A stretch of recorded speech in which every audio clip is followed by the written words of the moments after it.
As the North Carolina head coach after 4 very good years at Southern Miss. Like Pat Narduzzi, a long-time assistant, 22 years as an assistant before he got his first head coaching job. Pat Narduzzi in his first season after a quarter of a century as an assistant. North Carolina won the toss. They deferred, and Tyler Boyd will touch the ball. One of the electric return men of the ACC. Nick Weiler will kick away for the Tar Heels, and off we go with first place in the Coastal Division on the line tonight.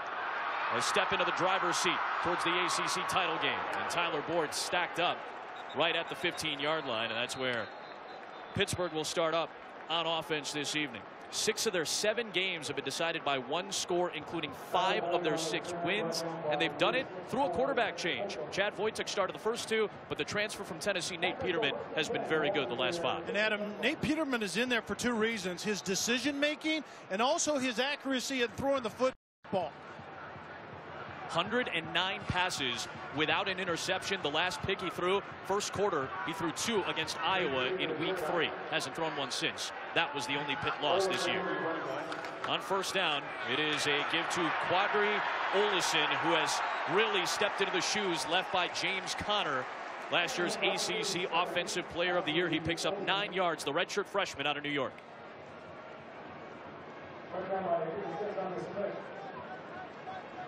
Pitt has a very solid rushing attack, even despite not having James Conner or Rashid Ibrahim, who tore his Achilles in camp. So they were without their top 2 guys, and Olison has stepped in nicely.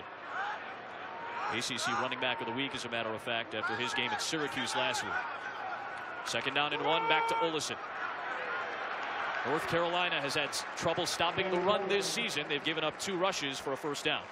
And Olison, Adam, is a redshirt freshman, and he's a big guy. He's going to put on a lot more weight as he gets into the weight room here at Pitt, but he's had to learn how to be a big back. It's okay that you're a heavy back. Learn to run behind your pads. Sometimes he gets a little bit too high. He's 6'2", 230 pounds. Averaging about 5.5 yards per pop. First down and 10. They fake to Boyd, now pass to Boyd. They use him in a lot of different ways. And Tyler Boyd gets ripped down by Shaquille Rashad, one of the top defensive players for North Carolina.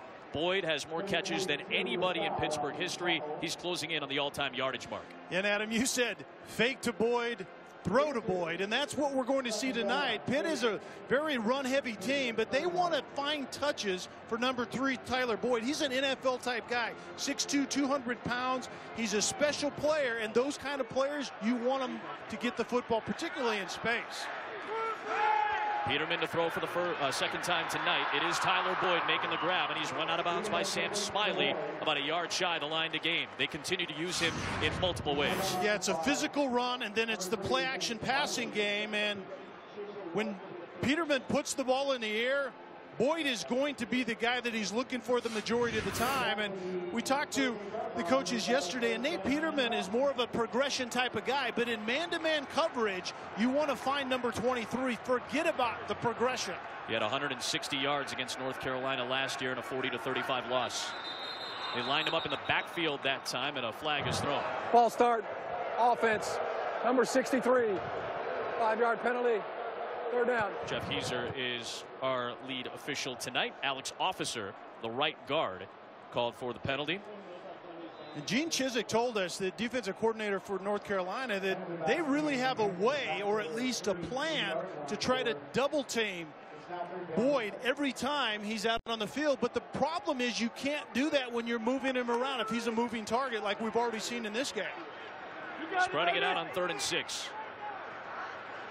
North Carolina brings 5 on a twist. On the slant, it's Boyd for a first down out across the 40-yard line.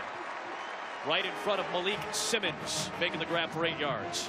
And nothing fancy here. It's all about the release at the line of scrimmage right there. The quick feet by Boyd, comes in on the slant. Very well executed, covered by Malik Simmons out wide, but that is a tough matchup, and that's exactly where they want Nate Peterman going. Find the number 23 when there's a man-to-man coverage on the back end from North Carolina. Boyd gets a breather as Pitt sets up at the 42-yard line. Boyd already with 3 catches.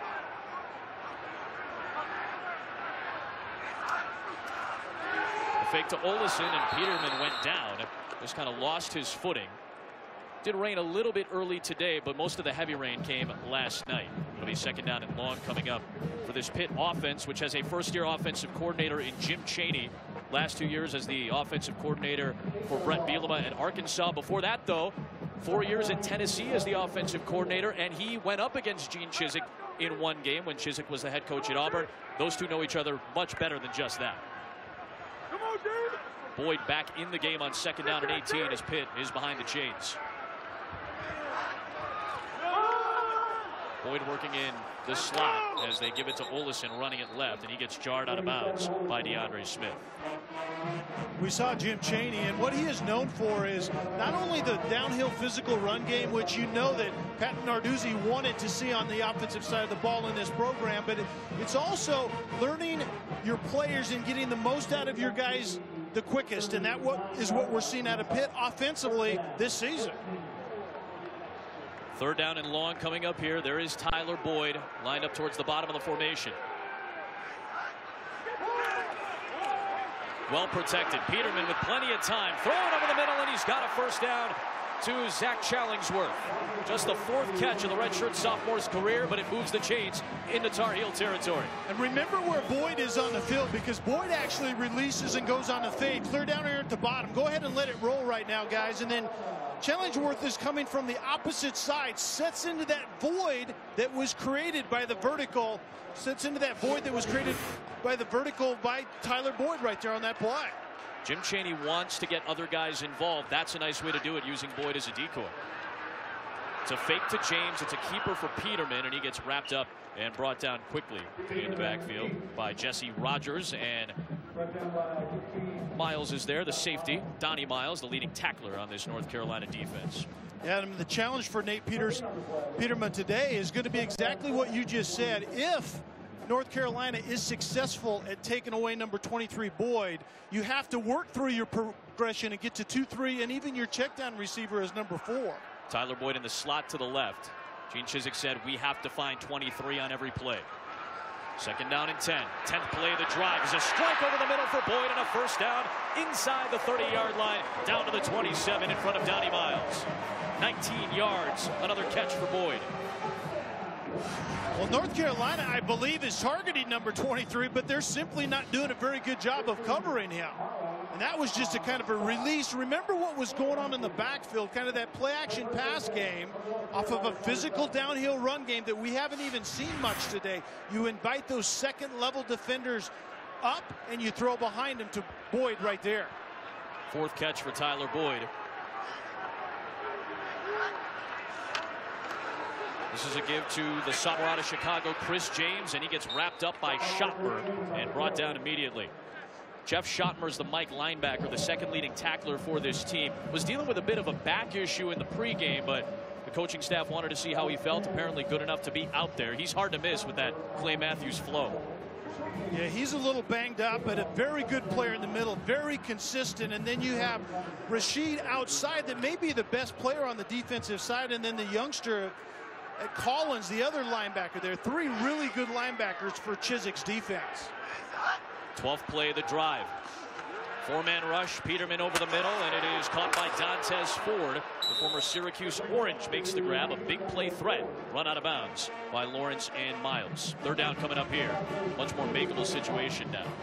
What you already see out of North Carolina defensively, Adam, is what they call building structure. They don't build a lot of pressure elements in their defense right now, as you can tell by only 6 sacks on the year, but a lot of zone defense on the other end, and you're forcing an offense to methodically drive the football in order to get points. Pitt is doing that right now. 13th play of the drive. They've converted on 3rd and 6 and 3rd and 13. Peterman on the release, going into the edge, and just not much there for Olesen as he gets run down immediately by Des Lawrence, and that will bring up 4th down. The field goal kicker for Pitt has been very good, especially the last couple of weeks. Chris Blewett with game-winning field goals against Georgia Tech 2 weeks ago and against Syracuse last week. He's now 9 of 13 on the season, a guy who bounced back after a really bad stretch last year midway through the season. His 25-yarder last week at the Horn beat Syracuse. This one will be from 44 yards.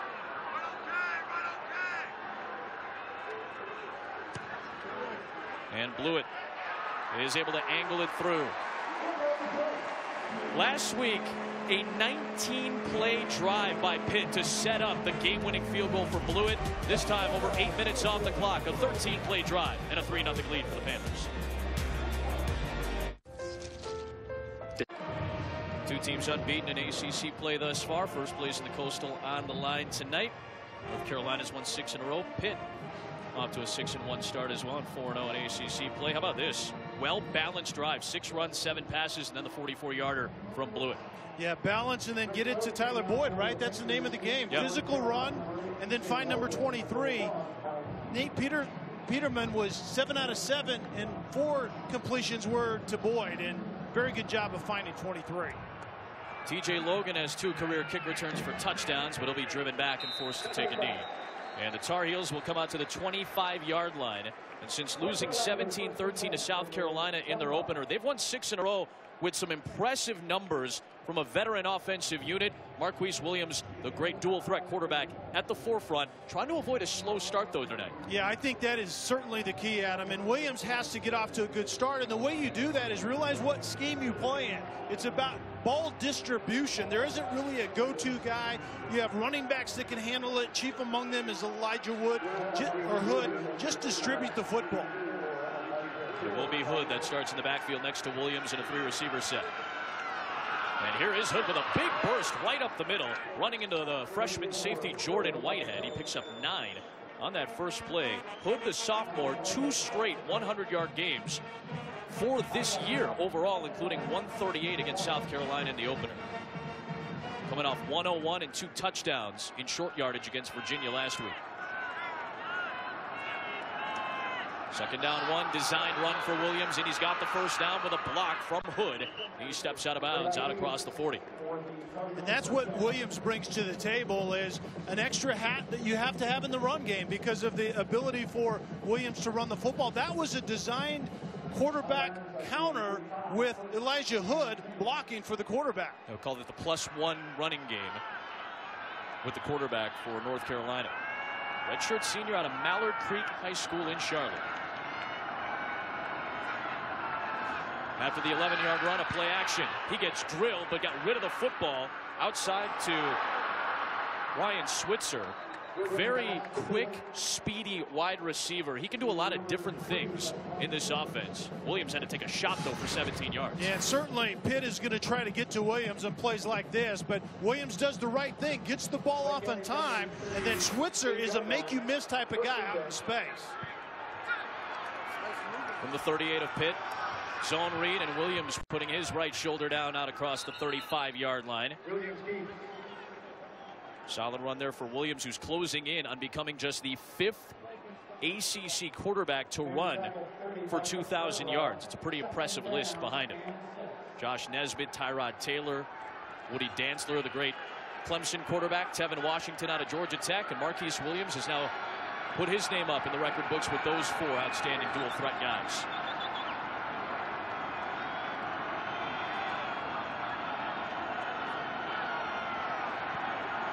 Veteran offensive line, a lot of weapons, and a veteran quarterback. That's what this Tar Heel offense looks like. They give it to the youngster, the sophomore Hood, and he's got the first down to the 27. Tackled by Whitehead, the freshman safety.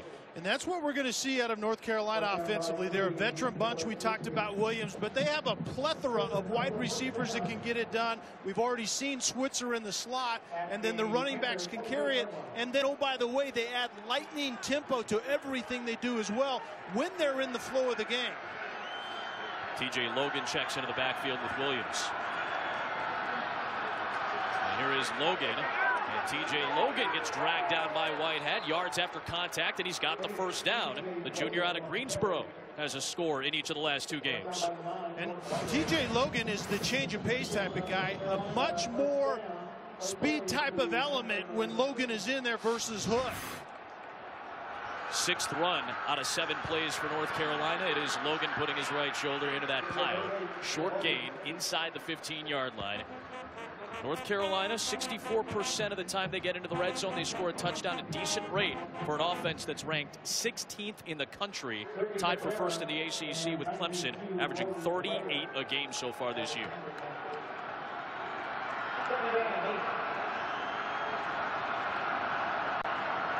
Second down 8.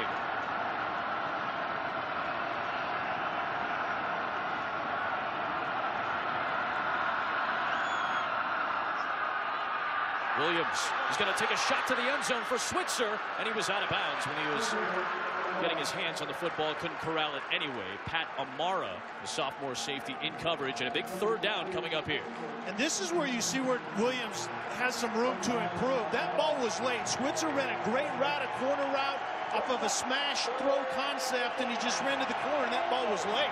Pitt does not have a red zone stop. They've only allowed 14 trips into the red zone this year, but they do not have a stop this year. Chance for it on 3rd and 8.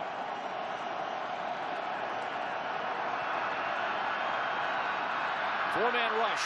Screen for Hood. And Hood trying to get close to the sticks, and he was shoved out shy. Mike Caprara, an outside linebacker, ran him down. It's going to set up 4th down and 3. And does Larry Fedora's offense stay out there right now? Now the kicking unit's finally going to come on as the decision's been made. Well, Pitt, like you talked about, Adam, finds a way to get off the field in the red zone. That's news in itself, but very good job. North Carolina has gotten their yards between the 20s, but you have to shore up defense down in the red zone, and Pitt does it right here. Nick Weiler, the junior's been very good so far. 10 of 12. This from 25 to tie the game up at 3 apiece. Solid stop by Pitt. Same thing from North Carolina first drive. Both teams a touch. Both teams a field goal here in the first. ESPN College Football, brought to you by Nissan, premier partner of the Heisman Trophy. And Chick-fil-A, we didn't invent the chicken, just the chicken sandwich. Steel City, 2.5 million people, and they're still filing in for this first place matchup in the Coastal. 4-0 Pitt, 3-0 North Carolina, meeting for the 10th time all time. North Carolina comeback a season ago in Chapel Hill. Weiler will kick it away for North Carolina, and Tyler Boyd will bobble and be forced to take a knee. Pitt's offense has it on the other side of this break. 2:46 to go for the opening quarter. Peterman, a very good drive, settled for a field goal the first time. Colts Panthers at 8:15. Nate Peterman's dad, Chuck, grew up in Meadville, Pennsylvania, about 90 miles north of here. Huge Steelers fans who played linebacker in high school, so he grew up idolizing Jack Lambert. One of the biggest treats of Chuck's life was when Nate Peterman could bring him to the Steelers facility for a practice, which the Panthers and Steelers share. It's a big thrill for Chuck. Now gets to watch Nate go to work on 1st and 10. And here is Olesen with a solid run. Gets a little push from Adam Bisnawati and works his way out across the 35-yard line, right around the sticks, and it should be enough for a first down. We talked about the improvement that North Carolina has made defensively, but one area that they've struggled in is defending the run. This is just zone blocking up front, getting a very good push, Pitt getting to that second level with a big offensive line, and then Olesen gets up in behind him. But North Carolina has given up 212 plus per game, and Pitt knows that. That's last in the ACC, 111th in the country. First down at 10. It's Olesen diving ahead for a couple yards. Marty Smith down on the sidelines. Jeff Schottmer is the main Mike linebacker for this North Carolina defense. Yes, Adam. Jeff Schottmer, the middle linebacker. He enters this game with a bit of a nagging leg injury. I spoke with some of the staff before the game, and they told me if there's one human being on earth who would play through a nagging injury, it's your guy number 10 out there in the middle with the wily mane. Now, I was over at the Carolina bench after they came off the field after the last Pittsburgh possession, and after he got done speaking with his coaches, he went right to the stationary bike and stayed the rest of the Carolina possession on that bike. So he's trying to keep that leg nice and warm. He's in on this tackle on 2nd down and 7. It'll bring up about 3rd and a yard and a half. He's the second leading tackler for the Tar Heels. He has 4 tackles for loss on the season, making his 32nd career start. This was in the pregame, trying to stretch out a little bit.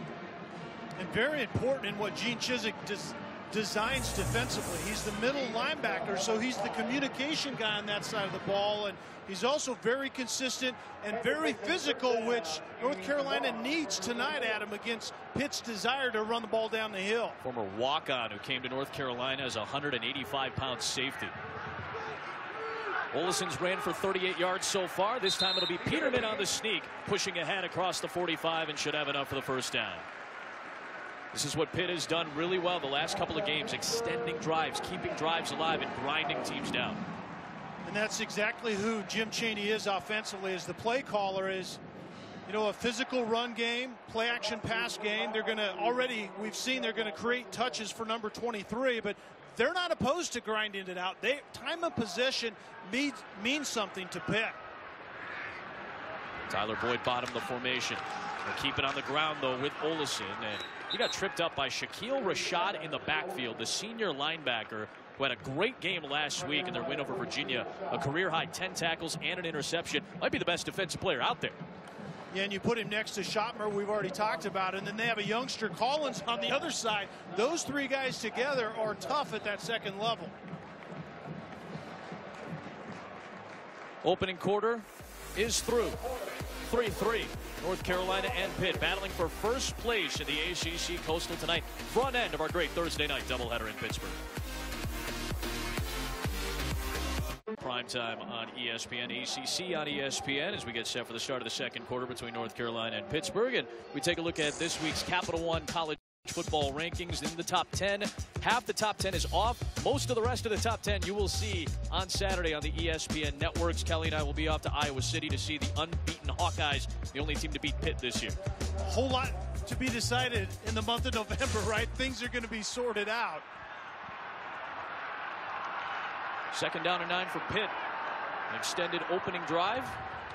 And a solid drive thus far as it's thrown out to the sideline for George Aston, his 4th catch of the season. I think the Big 12 is probably the conference that sticks out in terms of November being the eliminator. The ACC Coastal, certainly some big games in the SEC coming up as well. Yeah, Ohio State and Michigan State have to play. Ohio State and Michigan has to play as well. So it's going to be interesting, and that's the way November should be, especially in the age of the college football playoff. It should come down to this month. Let's give a high five to the schedule makers in those conferences, right? And to our fine folks here on ESPN. 3rd down and 9. 4-man rush on 3rd down. Peterman firing over the middle and incomplete. Was seeking Zach Challingsworth, who already has a 3rd down conversion catch in this game. First incompletion for Peterman on 9 passes, and it's 4th down near midfield. Yeah, and 3rd in a passing down is not where Pitt wants to make a living, and Jim Chaney told us that as well. They're very good when they stay on schedule, but they have a hard time converting when it's a sure passing down, and they don't have dynamic guys other than Boyd in that pass game.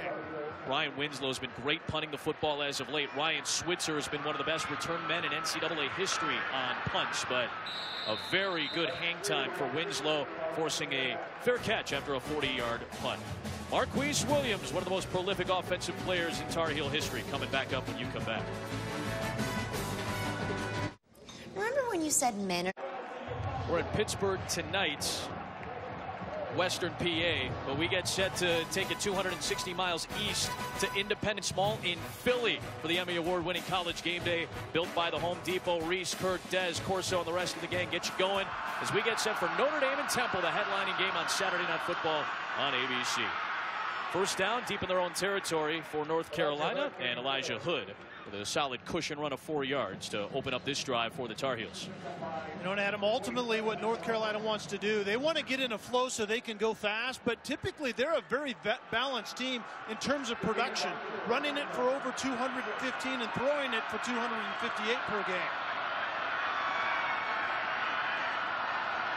4-receiver set, design run, Hood blocking, and Williams running right into the thick of that Pittsburgh defense, working his way to the 19. It'll be 3rd down, about 4 coming up here.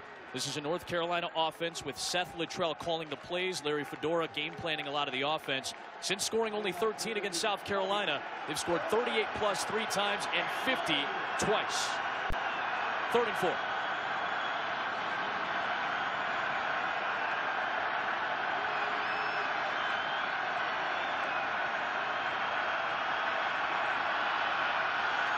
Four-man rush.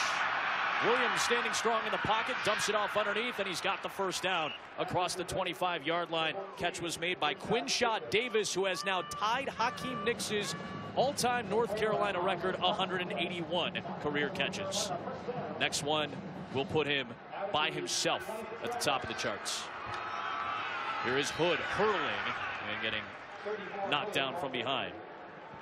Ran right into Matt Galambos and Bam Bradley, aptly named linebacker, 3 yards. There is Bam, the redshirt junior, on the outside. His brother is Nicholas Grigsby, number 3. They both play outside backer for this Pittsburgh defense.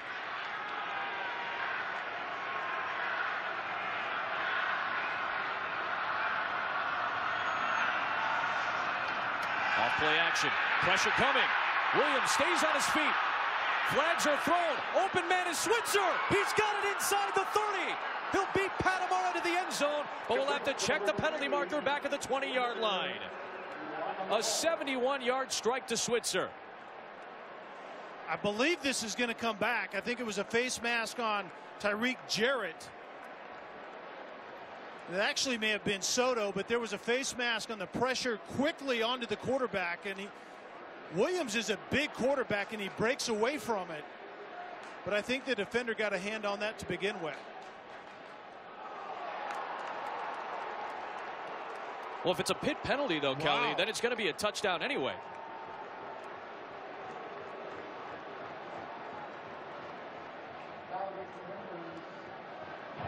Yeah, absolutely. Personal foul. Face mask. Defense, number 52. The penalty be assessed on the succeeding kickoff. Results of the play. Touchdown. You nailed it. You're It was exactly Soto. right. It was Soto. I just got my teams messed up on the big play, but it's the physical ability by Williams. He's a big quarterback at 6'2", 225, gets away from it and finds Switzer way down the field. See swinging gate here. They're not going to go Indianapolis Colts on this particular special teams play. So Weiler will step on to try to add the extra point. Longest play from scrimmage this season. A 71-yard touchdown with Williams keeping his feet and finding that big play threat. Ryan Switzer for the second longest touchdown of Switzer's career.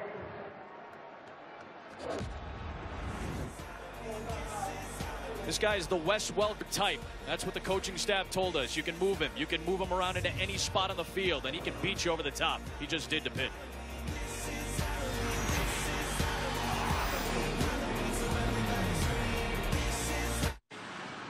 Welcome back to Pittsburgh, and North Carolina just came up with a huge play. We can see Ryan Switzer right in the middle of the screen right there highlighted, and it's about the quarterback Williams extending the play, and then Switzer gets clear across the field in that man-to-man coverage. You can see him right there again in the middle of the screen, the middle of the trips receive, or the trip set, and then the move outside and then the post, but it was the quarterback Williams extending the play that made that one right there. Got away from a face mask from Shakir Soto, still stayed on his feet. And one of the more athletic players on this North Carolina team found one of the other more athletic players on the North Carolina team. That face mask penalty was assessed on the kickoff. That's why the ball is lined up at the 50. And it's an easy touchback for Weiler, who's been very good in that department this season anyway. So 4 of the top 10 teams are on the ESPN networks on Saturday.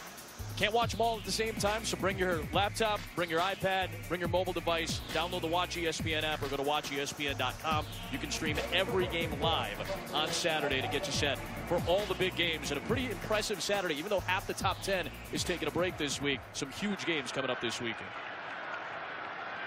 There is Tyler Boyd. He's got 4 catches already on 4 targets in this game. From the 25, and they will give it to Boyd on the end around. Stays on his feet despite Des Lawrence trying to trip him up, and turns it into about a 5-yard gain. Boyd very good in all 3 facets. He can pass the ball too, he can run it, he can catch it. Yeah, and what we're seeing early is just a classic case of trying to build touches for the best player on the field, quite frankly. But Gene Chizik from North Carolina, their defensive coordinator, told us just that. They have all kinds of ways to try to double him inside and out, and certainly in the run game they're going to be aware of Tyler Boyd as well. That's Des Lawrence, who gets the assignment on press coverage here against Boyd. Trying to guard Boyd, who's going on the outside on a double move. And there is Tyler Boyd ripping it away from Lawrence for a first down at the 42-yard line. 5 catches, that one his best for 16 yards. Well, Nate Peterman is doing a great job of finding number 23 regardless of the coverage. Des Lawrence has coverage underneath. And watch Boyd get both feet down. You can see the protection by Donnie Mills, 15 over the top. Des Lawrence underneath in the man-to-man coverage. He has help deep as well, but it's about snatching the football at the end and Boyd keeping his feet in as well. He goes on the reverse and he gets the fake. It's Chris James up the middle, picking up about 3 yards. 2nd down and 7. Boyd's a legitimate NFL receiver. Oh, without a Probably question. maybe not a first-round draft pick for the time being. He could work his way up, certainly. But this is a guy with great hands and a lot of versatility. And he runs great routes. I mean, he is a very, very sound route runner. He has the right body type at 6'2", 200 pounds, and he has enough speed, but he catches it really well. He feels the defense really well also. Here's James. Good patient running. So running into Rashad. It'll be 3rd down and a makeable 2.5, 3 yards coming up here. And this is where Pitt wants to live. 3rd and makeable. They don't want to be 3rd and 8, 9 where they have to throw the football. That isn't who Nate Peterman is. Remember, this is a team, what did Jim Chaney tell us? That they're passing now to set up the run. Yes. Sometimes with Peterman at quarterback. It used to be the other way around with Connor at running back. Exactly. That's a great point. James Conner goes out, and so sometimes now you have to throw the ball in order to run it more effectively. It was the opposite with Conner.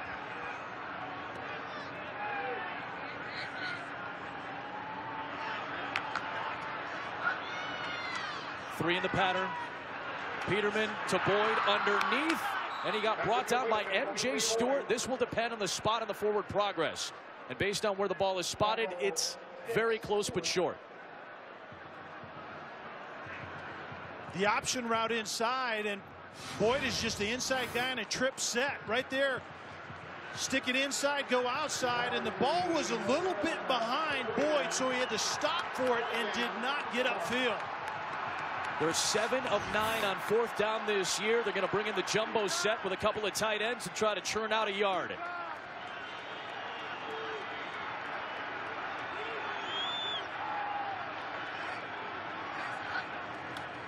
Olesen with a lead blocker, diving ahead, and this one's going to be close.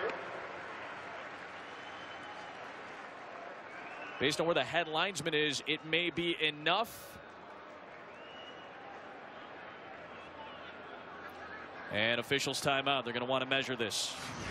This is actually blocked fairly well. I thought Olesen had the opportunity to go airborne right there a little bit, but this is going to be tight. You can see the marker, the line to gain in the background there, but a very good play off the edge by M.J. Stewart. But I thought if Olesen would have caught some air, whoa. Oh, my goodness. That's a sliver of a football. 1/8 of an inch to spare right there. Millimeter.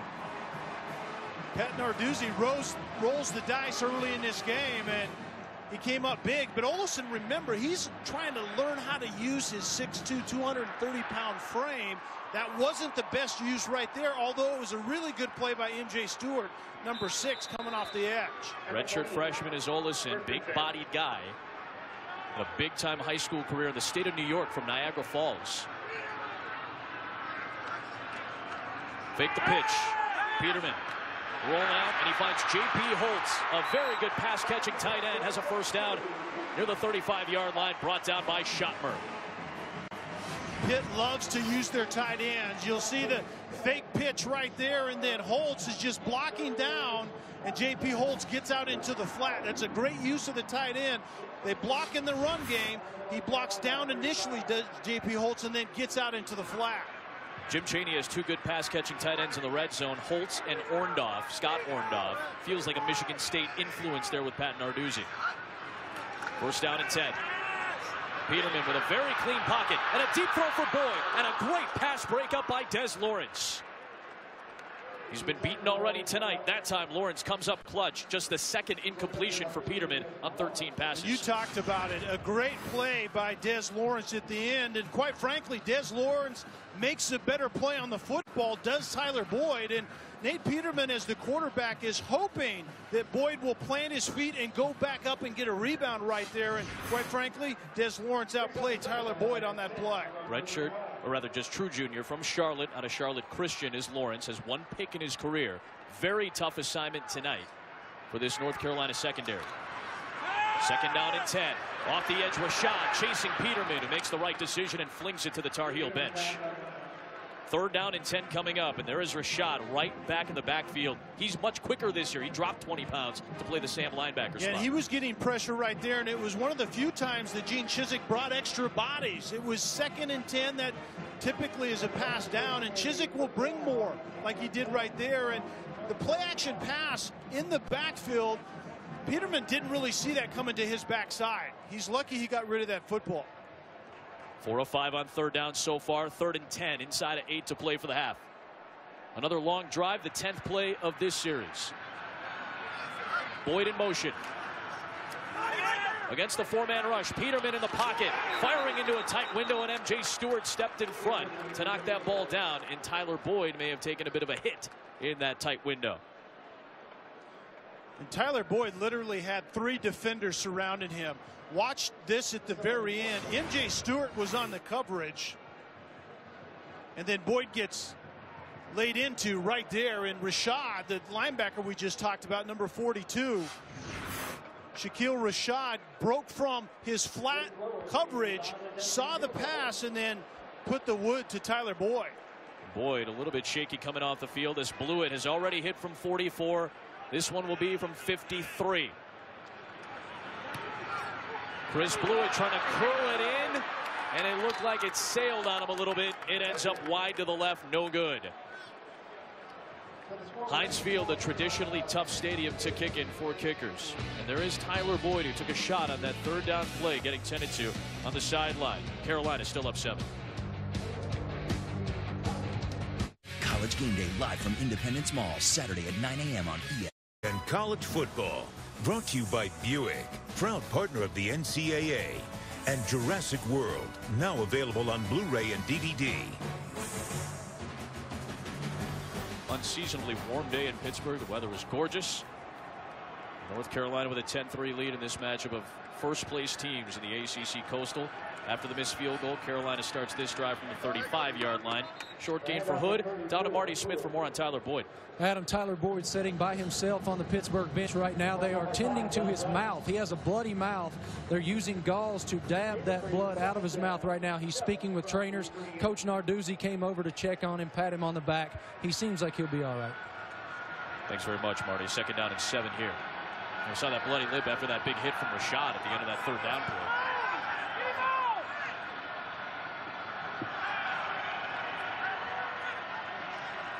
Williams 4 of 5 on the game so far, taking his second shot deep down the sideline, and Bug Howard extending out with Lafayette Pitts in coverage. Could not corral it, and it brings up 3rd down and 7. And that's quintessential Pat Narduzzi defense right there. And what they do is, it's called press quarters. They press their corners up tight, and they force quarterbacks to try to make a low percentage throw, which the outside vertical fade is exactly that.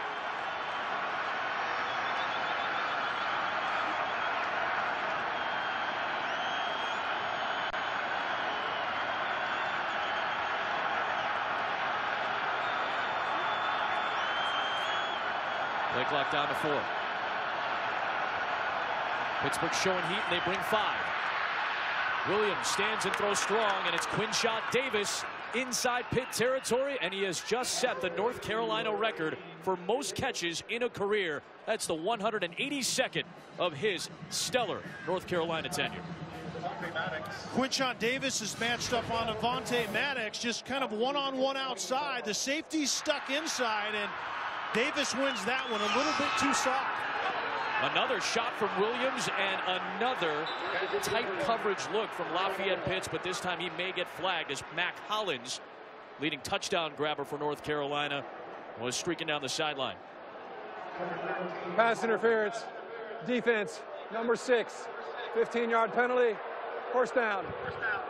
And Adam, Matt Collins is the vertical threat guy. He's the one that they think can take the top off the coverage consistently, a former walk-on, so he has that kind of take-it-to-him mentality. Lafayette Pitts that time just got called for the pass interference.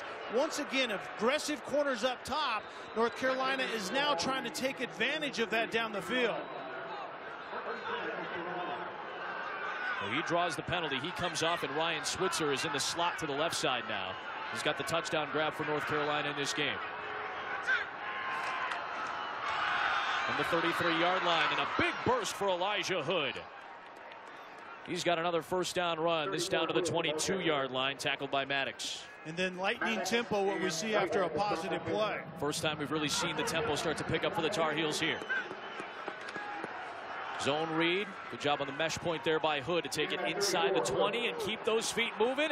Ball comes out loose, but he was already ruled down right at the 15-yard line. He picks up 7 more yards. Elijah Hood is a physical run finisher, and we saw it on that play. 6 foot, 220 pounds, and he keeps it, his legs churning. And as a year ago, as a true freshman, he couldn't create his own yards, but he's doing a very good job of it, particularly on that play.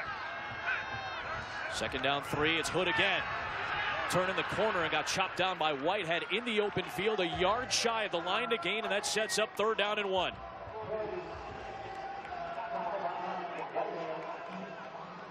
Already 8 carries, averaging nearly 6 per pop.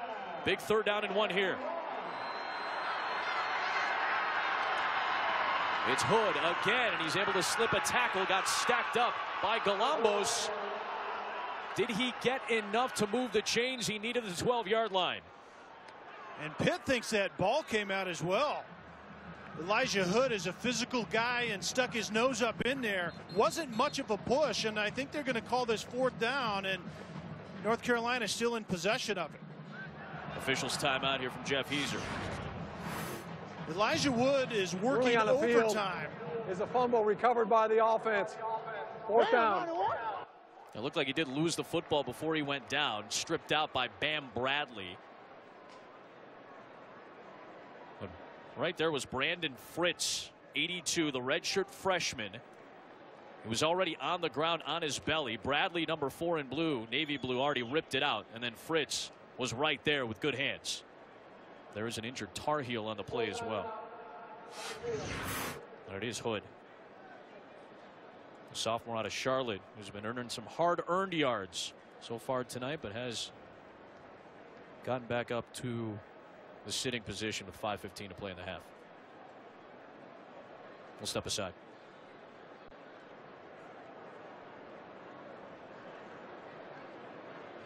Looks like some folks have had it with their airline credit card miles. Hood, the sophomore who fumbled the football on a 3rd down situation a moment ago, is being tended to by the North Carolina training staff. Taking a look at that left leg. Had he held on to the football, his forward progress had already worked across the line to gain. They probably would have had the 1st down, but then he fumbled the football and the ball moves back to the 14-yard line. And instead of going for it deep in Pitt territory, already up 7, Larry Fedora is going to opt for Nick Weiler to kick a 31-yard try after being good from 25 already in this game.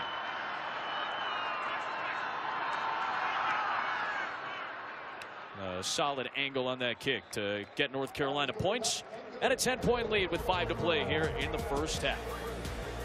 Full timeout on the field.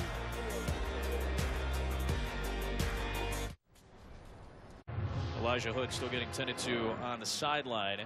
13-3, North Carolina has the lead. It looked like maybe they added a knee pad or another pad to the left side, left leg of Elijah Hood on the sideline there. Had a chance to see him during the break.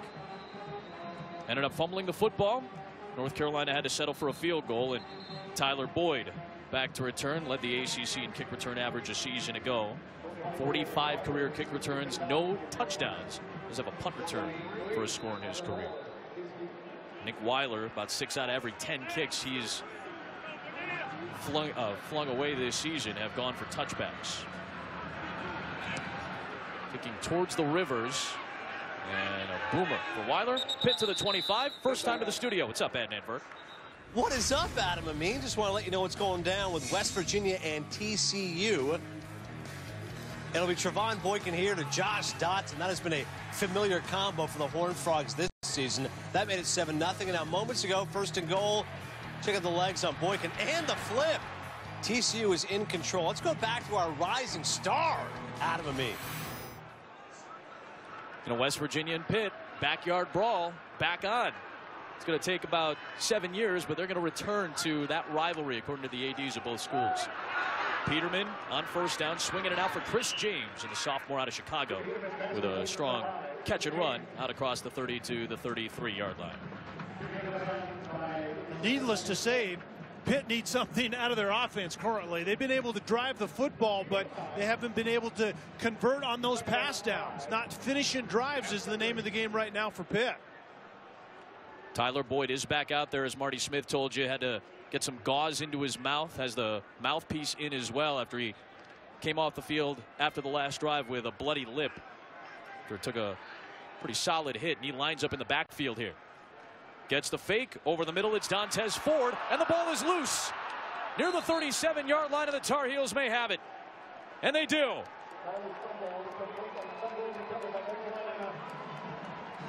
Donnie Miles, one of the top tacklers on this team. Was a completed catch. Fumbled, recovered by the defense. 1st down. Junior Nankande with the fumble recovery after Miles, that hard hitter from the safety spot, punched it loose. Dontez Ford runs the slant, and then Donnie Mills breaks it up. The question is whether Ford actually had control and finished the football play. Again, this is the process of the catch rule, which has confused every single person that has ever watched football in the last 3 years. Did he make the catch, have possession of the ball, and then what has been termed make a football move or a move common to the game up the field? Did he do those things? And this is a subjective call. Yeah, and I would say yes. And what qualifies it, I believe, is taking the 2nd step and then having time to duck his shoulder to try to create more yards. I think that probably qualifies for your description. I think this is going to be a fumble that stands. Between what's going on in the NFL these days, going all the way back to Calvin Johnson and his touchdown against the Bears, is that a catch? Through the last 3 or 4 years, is this completing the process of a catch, Kelly, in your opinion? Yeah, I think so. He's actually into his 3rd step, is Dontez Ford, and a very good collision by Donnie After Mills further right review, on the football. The ruling on the field stands. 1st down. Pat Narduzzi is saying that that should not be the case, that it was a catch. So clearly, if it stands, that means the officials believed, and the replay official believed, it was a catch. There was a move common to the game up the field, and it was punched loose by Miles after possession had already been established. So it's a fumble. Junior Nankande gets on it, and Miles put his hat and shoulder pad right on the football. Exactly the way you're supposed to do it. No Hood on the field right now for North Carolina. It is TJ Logan who gets the fake. And Williams looking downfield and deep. And he's got Singleton, but it's incomplete. Kendrick Singleton, the senior tight end, plays that Eric Ebron role. Good coverage by the safety Whitehead. Yeah, and a flex tight end or a stand-up tight end, whatever you want to call him. He's really a hybrid. He's a big wide receiver, but he was the in man on the line of scrimmage right there, ran a great route, and made a very poor effort on the football. That was well thrown by Williams.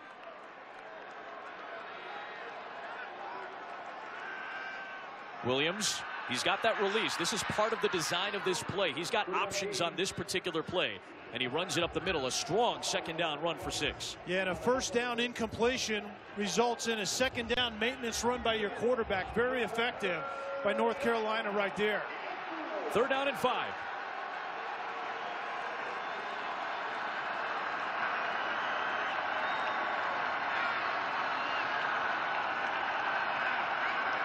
Pat Narduzzi's teams, or at least his Michigan State teams, were good blitzing teams. This Pitt team for Pat Narduzzi blitzes a lot more than the Pitt of old. Well, they're only going to rush 4 on 3rd down and 5. Trying to play coverage, and on the slant, it is caught.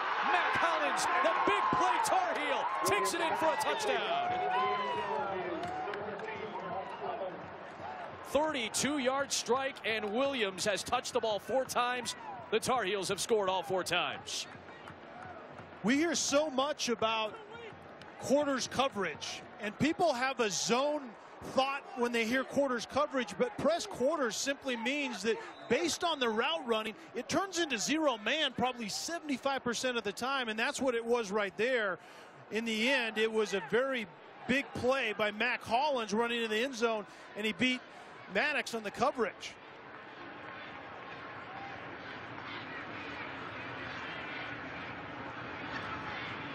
The team-leading 6th touchdown reception for Mac Hollins, the junior out of Rockville, Maryland.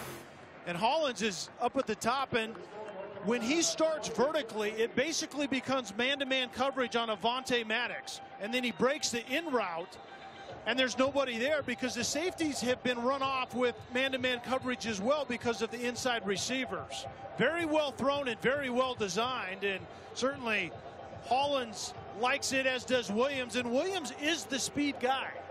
Remember that as well. He's outside as a vertical threat, but that time he broke it off and ran an in route. How about Mac Hollins? His favorite NFL team, a Maryland native, is the Pittsburgh Steelers. Imagine and he scores that. a big play at the home of the Steelers. He's been a big play guy all season long. Top 7 in the country in yards per catch, averaging 22 a pop. That one a 32-yard strike, and the Tar Heels take advantage of the takeaway.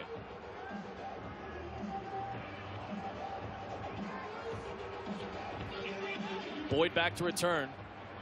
And this time Weiler with a short kick and a returnable kick for Tyler Boyd from the 2-yard line. Trying to find an alley, puts the burst of speed on and works his way across the 25. Adnan, what do you got at halftime for us? Adam, it is going to be scintillating. The Land Rover halftime report, including update what's happening with West Virginia and TCU, the number 5 team right now in the country. Also, Florida State coming off that devastating loss to Georgia Tech. Now potentially one of their stars is going to be out. And halftime pick'em, Joey Galloway and Danny Cannell. Who's going to win? Notre Dame taking on Temple. Can the Owls pull out the upset? We'll tell you. Back to our rising star. Adam? Much appreciated, Adnan. Trevon Boykin, part of the Heismanology that just came out today. The first polling that Joe Tessitore and the Heismanologists at ESPN put together. On first down, good solid catch in a very tight window. And trying to work his way forward is Elijah Zeiss, the redshirt freshman from Pittsburgh, 3rd career catch. Right now, according to the Heismanologist first polling, front runner, no surprise, is Leonard Fournette. Boykin is 2nd behind him. You'll hear from Joe Tess later on tonight, along with David Pollack, Jesse Palmer, and Kaylee Hartzong in the back end of our doubleheader as we take you to Tempe. Not much there as Nankonde, a redshirt junior. Excellent defensive player, makes the step. And Pitt actually going a little tempo right here, and the risk of throwing on first down and not getting anything. And now you're behind the chains again, and Pitt has not been able to make a living doing this right here. This is where you miss James Conner, because if you have a negative first down play, you can still maintain with him. 2nd down 11, pressure coming from MJ Stewart on a quarterback blitz. It is Stewart charging in, making another big play. 3rd and long coming up. Gene Chizik is known for adding extras to the field, and that's what Stewart is doing right there. MJ Stewart, number 6, coming off the field side, and actually there was a really good matchup. Dontez Ford was running an inside seam route and had some leverage, but the quarterback Peterman by that time was already being chased out to the side of the pocket. Not a team with a lot of sacks, North Carolina, this year. They came in with just 6 on the season. That was last in the ACC. They have 3 sacks tonight against an offensive line that has a lot of starts among the 5 guys tonight. And Pitt doesn't have a lot of dynamic guys in the pass game. Jim Chaney told us that, the play caller for Pitt, and we obviously know about Boyd, but who else when Boyd's taken away? And right now Pitt is having a hard time finding that guy. Game day will be in Philadelphia. Saturday Night Football presented by Walmart on ABC. You'll see a top 10 team in Notre Dame taking on number 21 Temple as the Owls come into the game 7-0 for the first time ever. Notre Dame with a lot of playoff hope. You'll see it on Saturday Night Football on ABC at 8 o'clock Eastern Time. Watch ESPN as well. 3rd and 17, 4-man rush.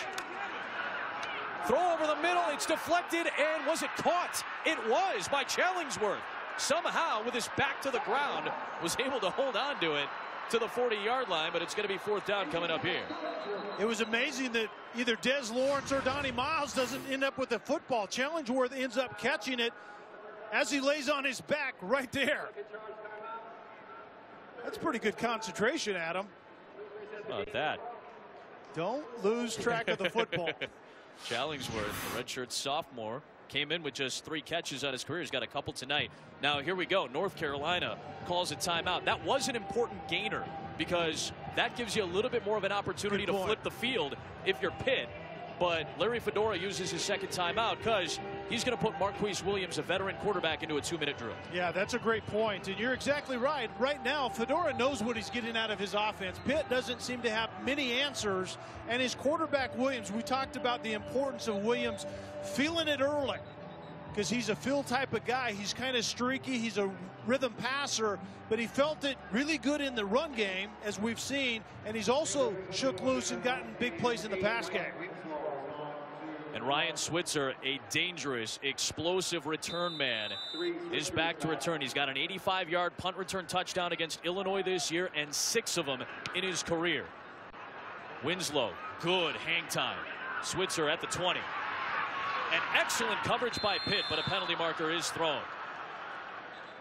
Ryan Winslow needed a good punt, got one with plenty of hang time. We'll check the flag. Cannot let Switzer get into open space if you're an opposing punting unit.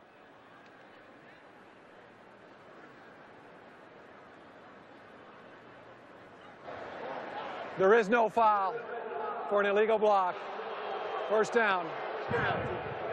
So from the 21, North Carolina will get the ball with 1 timeout. And Saturday afternoon college football presented by Kay Jewelers and 5 Hour Energy. Sticking to the ACC, number 3 Clemson goes on the road. The last time they lost to an unranked team was against North Carolina State. Kelly and I will be in Iowa City to see one of the unbeaten teams in college football, the surprising number 10 Iowa Hawkeyes, who are in the driver's seat for the Big Ten West Championship, host Maryland. 3:30 on ABC or ESPN2. Big second quarter offensively for Williams and the Heels. Switzer's in motion. Williams rolling short side. And he dumps it off for TJ Logan. Second down coming up here. Tackled with 1:42 to play. Still only 1 timeout, as we mentioned, for North Carolina. Second down.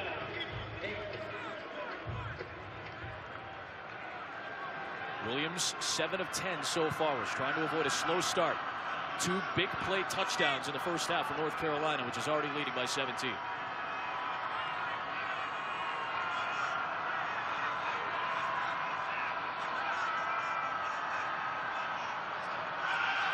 Stretch to the edge. Logan turns the corner. And another big play for TJ Logan. And Pat Narduzzi may be saying that he stepped out of bounds. I think Pat Narduzzi is arguing that there was a holdout on the play. Yeah, you're right. On the edge there that opened it up. Let's see. When a defensive-minded coach responds like that, it's because of a holdout there on the edge. And actually, I believe it was tackled. I think John Heck, the right tackle out there, basically tackled Caprea, the defender, out on the edge. I think Pat Narduzzi had a beef. Yeah, he immediately started going after Jeff Heiser, letting him know what he thought. Williams under pressure got drilled by Avonte Maddox on the corner blitz. Ends up throwing it incomplete. The second down and 10. Avonte Maddox, major stamina for him. He's the sophomore. Tested a lot last year. A lot of good wide receivers in the ACC. Jamison Crowder last year for Duke. That was his first assignment as a starting cornerback. He performed pretty well in that near victory over number 24 Duke a season ago. Clock stopped at 1:29. Still a timeout for the Heels. Four-man rush. Pressure getting to Williams. Dumps it off for Logan. And TJ Logan makes something out of it. And turns it into a very makeable third down here. Got brought down by Shakir Soto. 8-yard gain on 2nd and 10. And a very good job by North Carolina anticipating the pressure. That's very good scouting, and the thing that you want in pressure is a screen opposite the pressure, and that's exactly what North Carolina had dialed up. 3rd down 2. Off the fake. And incomplete, looking for Switzer. Pressure came in for Pitt by Juan Price. very solid defensive end, an injury-plagued career for Price, and he was right in the backfield, deterring Williams, who tossed it incomplete. And that was the key right there. Price coming in from his defensive end position forced the quarterback Williams to throw the ball over the top, because Ryan Switzer had something going out in the flat if his quarterback could have got him the football. Might be a quick kick here. Now they're going to go into punt formation. It'll be Corbin Daly, one of 2 punters that North Carolina has used. The Tar Heels have not allowed a punt return this season. They're going to use their final timeout here with 53 seconds to play. They're the only team in the country that has not allowed a punt return. Their yardage, their net punt yardage, is not very good. They have 2 freshman punters that they've been using. Hunter Lent is the other who did not travel to this game. But the hang time's been good enough. The coffin corners have been good enough. So while the yardage may not be very good, they haven't allowed a return just yet. Bit of an anomaly statistically in college football. Yeah, and putting the ball out at the 20, but it's the hang time like you talked about. And I know that it's about the net. Not allowing the return is a huge thing, and these punters have been putting it straight up in the air. Not a bad idea. The art of the coffin corner has gone away. Disappeared. So put the ball into the air and let your cover guys go down and force a fair catch. So they're going to send Avonte Maddox, the sophomore, back. He's got a kick return touchdown this season. So Tyler Boyd, who's the normal punt returner, is not going to head back there. And Pittsburgh will use a timeout here. Their first of the half. Well, be on the lookout for Taco Bell student sections and very passionate and creative fans on this Halloween weekend like these and games all season long. You can go to ESPN.com/Taco Bell to learn how to win a chance to join your school's student section at the college football playoff. Nothing millennials like more than Power Ranger throwbacks and bacon. 4th down and 2 coming up. North Carolina punting. You said Marquise Williams needed to get out to a fast start. 2 big play touchdowns in this game. Yeah, in spite of the face mask right there, he shakes loose and finds Switzer shaking loose down the field on a post route, and then he finds his speed guy, Mac Hollins. And you're right. I think Williams has gotten off to that start that North Carolina needed him to do. He's played really well here this evening. And those 2 big plays without the big mistake. That's important. Yep. Boy, Pitt's pressure really got to Corbin Daly, but again, they will not allow a punt return here. It's down at the 22-yard line. Well, they have 44 seconds to the Pitt Panthers and 2 timeouts, and can Nate Peterman get something going here for Pat Narduzzi's team? They've had long drives, extended drives. They've ran 36 plays, more plays than North Carolina. They've had the ball for 18.5 minutes, but only had 3 points. From the 22, first and 10. There was movement before the play off the left side. It was Adam Bisnawadi, the left tackle. False start, offense, number 69, 5-yard penalty, 1st down. 25th career start for Bisnawadi. That leads the offensive line, which came in nearing 100 career starts between the main 5 guys on that offensive line. And a lot of times in this short time situation, you kind of analyze what you want to do or reconsider based on the success or the failure of this first play. So it'll be interesting to see the approach that Peterman takes right here. Boyd at the bottom of the formation with Lawrence pressing up on him. 1st down and long. Peterman flushed out, and there goes Nate Peterman with a lot of green grass in front of him, and he dives across the 40-yard line. That is the longest run of his entire college football career, 24 yards. Man-to-man coverage on the back end, and all of those defenders had their backs to the quarterback. You saw Peterman saying, hey, let's get going. The clock stopped to reset the chains, but another probably 10 or 12 seconds came off the clock, and now Pitt's got to use a timeout here. Not very good time management, to say the least. And you saw Narduzzi and Chaney kind of talking about that, and you wonder if somebody miscommunicated something and maybe didn't call a timeout when Pat Narduzzi wanted it. And first we'll see Nate Peterman taking advantage of man-to-man coverage on the back end. Very well covered, but the quarterback recognizes the man-to-man on the back end and takes advantage of it. And here's Peterman saying, hey, we need to get going. who's calling the play here? Get it into us. And you're right, the clock had started. 10 seconds or more had run off the clock. Now they're down to 24 and had to burn a timeout. Pat Narduzzi still communicating right now with Jim Chaney, and somebody maybe missed a sign or somebody just lost what they were supposed to do on that particular play. Not saying it was necessarily Chaney or Narduzzi, but they burned precious seconds off the clock trying to get points at the end of this half and had to burn a timeout after all those seconds came off. Just a three-man wide receiver route, and it's Boyd. Didn't look for the ball, and it should have been picked by Des Lawrence. He had it in his hands, but it dropped down to the deck. Boyd running a seam and doesn't look back for it, and Des Lawrence should have made this play, but that was a bad throw by the quarterback. Tyler Boyd was getting in between two defenders. There wasn't really any reason for him to throttle down right there, and Peterman threw that right to Lawrence, and Lawrence simply dropped the football. That's a break for Peterman and the Panthers. Second down with 20 seconds and one timeout left.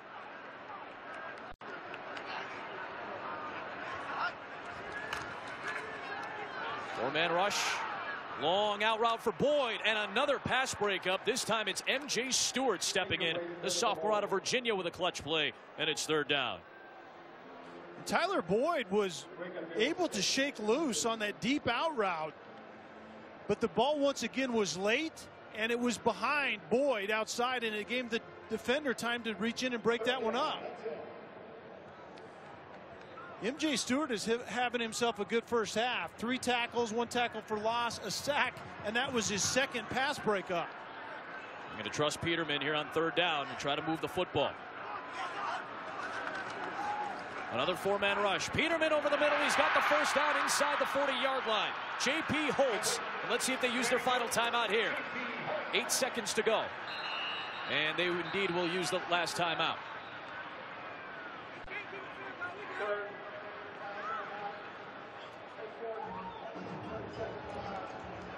A good job of Peterman finding the receiver in the middle of the coverage right there, and it was very good. J.P. Holtz is the tight end that fills that void. You can see him kind of settling down, and that's a great way to use the 6'4", 250-pound tight end. Sam Smiley finally gets there and breaks it up, but that's a good use of the tight end right there. 8 seconds left, no timeouts. This would be right now about a 56-yard field goal for Chris Blewett. Remember, he hit a career-long 56-yarder 2 weeks ago to beat Georgia Tech. Technically, this is his field goal range. But what do you want to see here? Because you can't use the middle of the field more than likely because there's only 8 seconds left. Even if you get a first down, you probably burn too much time. Yeah, I think you can gain a little bit of ground by throwing the ball to the outside. But obviously, North Carolina knows that coverage-wise as well. Throw short probably to the sideline. They're giving him some cushion on the outside. Peterman setting up for a deep shot down the middle, and it's caught inside the 20. 2 seconds to go. Ford makes the catch. The clock should have stopped with 2 seconds remaining. The clock is hit triple zeros. The clock should have stopped with about 2 seconds left, but if you go back into the rule book, please reset the clock to 1 second. If you go back into the rule book, officially you still need 3 seconds to run a spike play, according to the rule book. It's been judged as such. I don't agree with this at all. You're exactly right. You have to have 3 seconds to spike it, and there might be an argument that there was 3 seconds. His knee may have gone down with 3 seconds left. They're going to allow this play to go off. 1 second to go. A shot to the end zone, and it's broken up by Malik Simmons.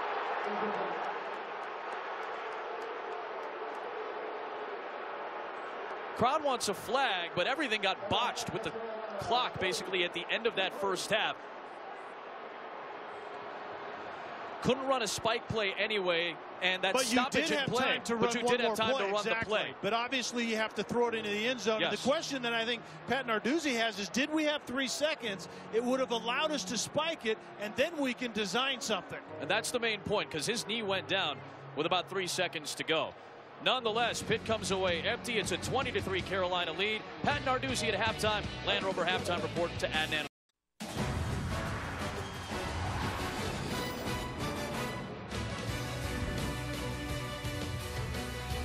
Back in Pittsburgh, you're watching the ACC on ESPN. front end of our Thursday night doubleheader. We'll take you out to Tempe for Oregon, Arizona State after this one, which currently has North Carolina in front by 17 at the halftime break. Tar Heels ball to start half number 2.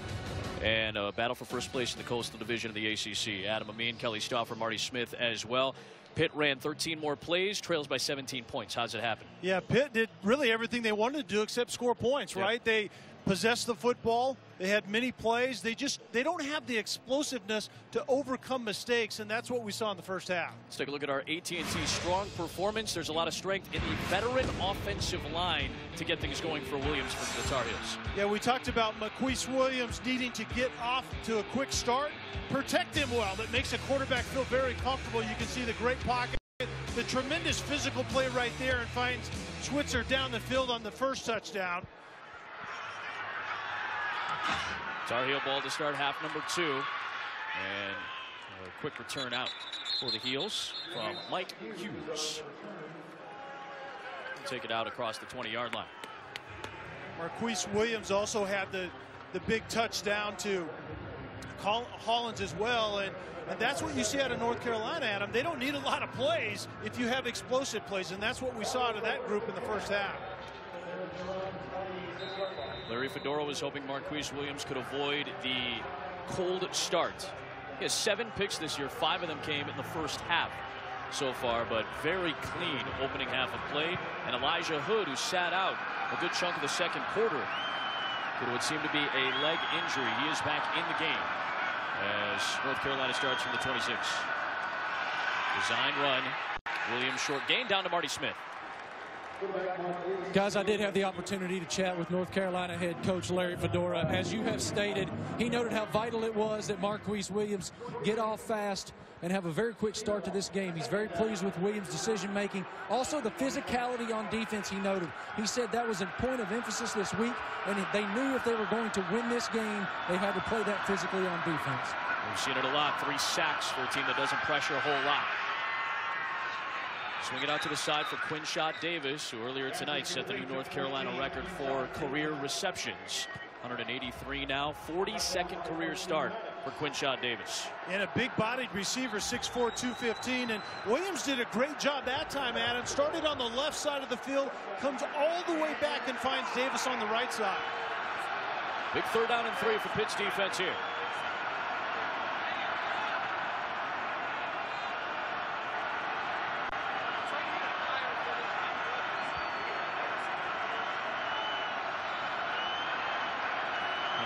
In this Pittsburgh crowd right now as the Panthers bring a blitz.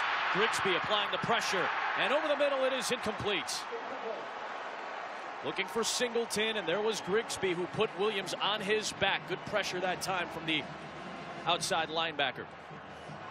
And Pitt was playing a game down below on that edge to the left side, and Grigsby comes up free after a stunt up inside, and Williams makes a nice play. Avoids initially, gets the pass off, but Grigsby led to an errant throw. Corbin Daly to kick to Avonte Maddox. Handles a low snap. Pressure is there. It is blocked. Adam Berkey scoops it up. Make it Davis, Jamal Davis scooping it up for Pitt. Quinton Orginis with the block. And that looked like a Pat Narduzzi special teams unit. In a tremendous way to get back in the game. Design a punt block, and this was actually designed in the first half based on what Pitt saw, and they break the contain right there and actually split that shield right up the middle. Very well done. Excellent field position at the 15. Here comes James.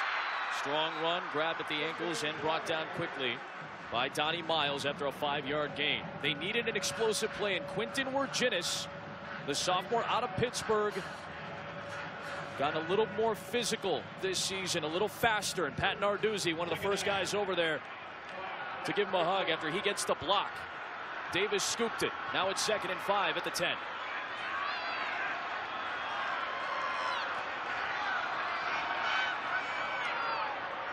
James again.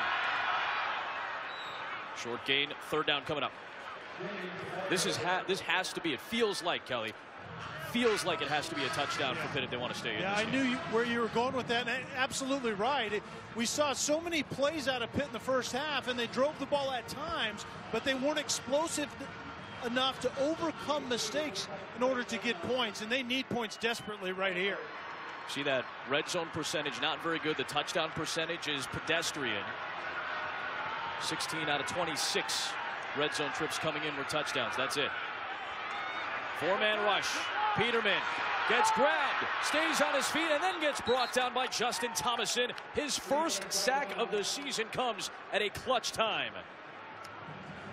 And this sack is because of really good coverage in the back end. There was a receiver going to the back of the end zone, and eventually Thomason gets the pressure right there, and Peterman goes down a little bit strangely, and he's fortunate he didn't suffer an injury, but it was very well covered on the back end, and that's the 4th sack for UNC. They only had 6 coming into this evening. Chris Blewett, good from 44, missed from 53. This one a 29-yarder. They don't get a touchdown, but they come away with points and maybe a little bit of life as well. Pat Narduzzi needed a big play. At the very least, Quentin Morginis able to do it in special teams. Streaking in for the block. Davis was there to scoop it. 3 points out of it. Pat Narduzzi trying to get the energy up in this game. Down 14. Quentin Morginis, young guy who worked his way back from a foot injury that allowed it or forced him to miss his entire senior year of high school in Fox Chapel High School here in Pittsburgh. Able to work back now in his sophomore year, gets a block kick, trying to get a little bit of enthusiasm on the Pitt sideline after they went into the half. It's not a whole lot of momentum. Block kick leads to a field goal. The Tar Heels still on top by 2 touchdowns. And TJ Logan after the drop picks it up and gets hit right at the 20-yard line. Down to Marty Smith. Adam, you noted the enthusiasm for the Pitt Panthers. They came out for the second half with an obvious difference in enthusiasm. Everyone was much more jacked up and ready to go, it seemed. Then in the first half, they were more subdued. Then they got the block kick, and it was bonkers down here. They're down here dancing together. They're fired up. Let's see if that translates to the defensive side of the ball. That seems to be what you see more often than not. You need energy on the defensive side of the ball. Haven't seen it a lot from Pitt tonight. On the 21-yard line, Marquise Williams has been very, very solid. Off the fake. He's got 4 in the pattern and is going to take a shot down the field. Looking for Hollins, and a twisting catch by Matt Hollins, beating Lafayette Pitts. And the Tar Heels' top big play threat comes up again for 49 yards. And this took tremendous protection up front, and you see it right there by that massive offensive line, a veteran group up front, and then watch the body position, the body control by Hollins on the back end. Williams, another shot, another look at Hollins, and this time a little bit too far with Pitts in coverage again being tested. You know, Adam, this Pitt defense, just like it was with Narduzzi at Michigan State, it's predicated on forcing those low percentage vertical throws outside, believing that quarterbacks at this level can't consistently make those throws, and Williams is getting his fair share here tonight. Williams to throw again on the move and a little bit underthrown, looking for Quinshad Davis. Marquise Williams, look at this, going downfield. He's got 3 big plays in this game, 2 for touchdowns, and then that last 49-yarder to Mac Hollins. And it's interesting with this offense is they don't run a lot of plays like a Baylor does, where you get, 85 plays a game. They only get probably in the mid-60s, around 67, but it's because they're so explosive. They just go over the top and in drives quickly. 3rd down and 10 here. It looks like they're bringing heat. They're going to bring 6. Big blitz on Williams. Releases to Switzer. And he gets shoved out of bounds right near the sticks by Avonte Maddox, but he's a couple of yards shy at the 22, so it's 4th down and 2. Adam, you talked about it. Pitt was blitzing, and there was kind of a zone blitz on the back end, but bringing extra bodies. But the veteran Williams gets the ball out quickly enough to Switzer. And they're going to go for it on 4th down and 2 here from the gun. They need 2 yards, but Williams is 5 yards deep.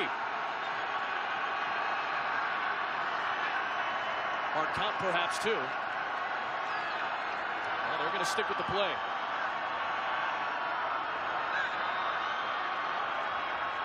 Play clock down to 2. Hard count. Excellent job by Pitt not to jump off sides. Larry Fedora will use that first time out of the second half. We'll step aside as well, see if he's got something in the bag of tricks, or if we'll see Nick Weiler for a third time tonight.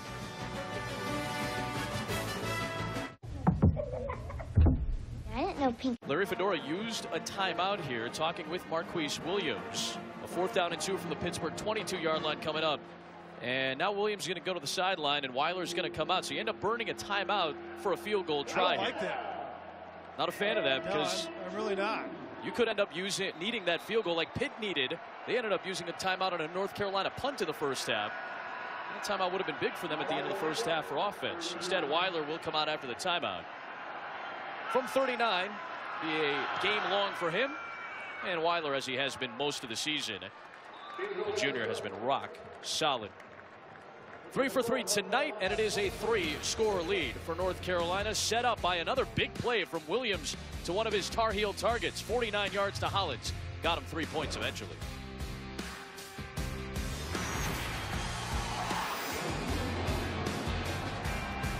He came through the second game, or the second quarter against Delaware, the 4th game of the year.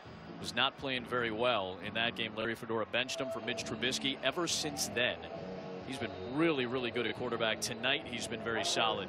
217 yards on 11 completions, a couple of touchdowns. Long strike to Hollins, set up another field goal, and it is a 3-score lead for North Carolina. Up 17 as Avonte Maddox has taken over most of the return duties now, with Tyler Boyd stepping aside. He took a couple of hard hits. Out to the 25-yard line will come the Pitt offense. Another good kick by Weiler, who just banged through a field goal. As we celebrate the 11th year sponsoring the Good Hands Field Goal Nets, Allstate making contributions to participating universities' general scholarship funds for every field goal and extra point kick. Allstate has donated millions in scholarship funds. 3 field goals made for Weiler tonight for North Carolina. 2 for 3 is Blewett. That's the only Pitt points. 2 field goals thus far as they start this drive from the 25-yard line. Peterman rolling out, going towards the sideline to try to keep it in play for Ford, but it's incomplete.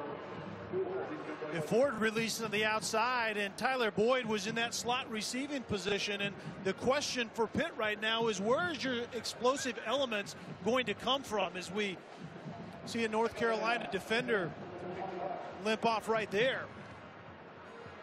But you have to find someone other than Tyler Boyd to get the football to. Other offensive players need to step up for those explosive elements. And Boyd is off the field on this second down play. Is a run play for James. Shifty moves, good maintenance play on second down to set up third down and medium. That was Sam Smiley, safety, who went off to the sideline limping off for the Tar Heels on that previous play. So Dominique Green, who's a backup safety, has come into the game, the junior out of North Carolina, and there is Smiley gingerly walking back towards the training table. Smiley, a redshirt senior, injury-plagued career. You feel terrible for this kid. Injuries his entire stint in North Carolina. 4 for 10 on third down. Peterman with time, stepping away from pressure. He has to get to the 35-yard line, tries to cut it back, and he picks up the first down on his own.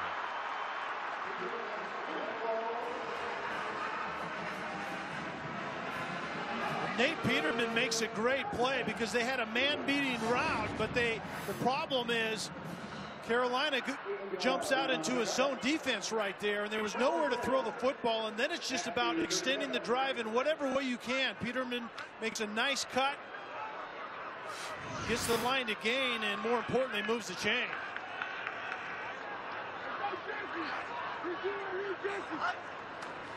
First down from the 37. Peterman stepping up, speed out, and it's caught in Tar Heel territory by J.P. Holtz.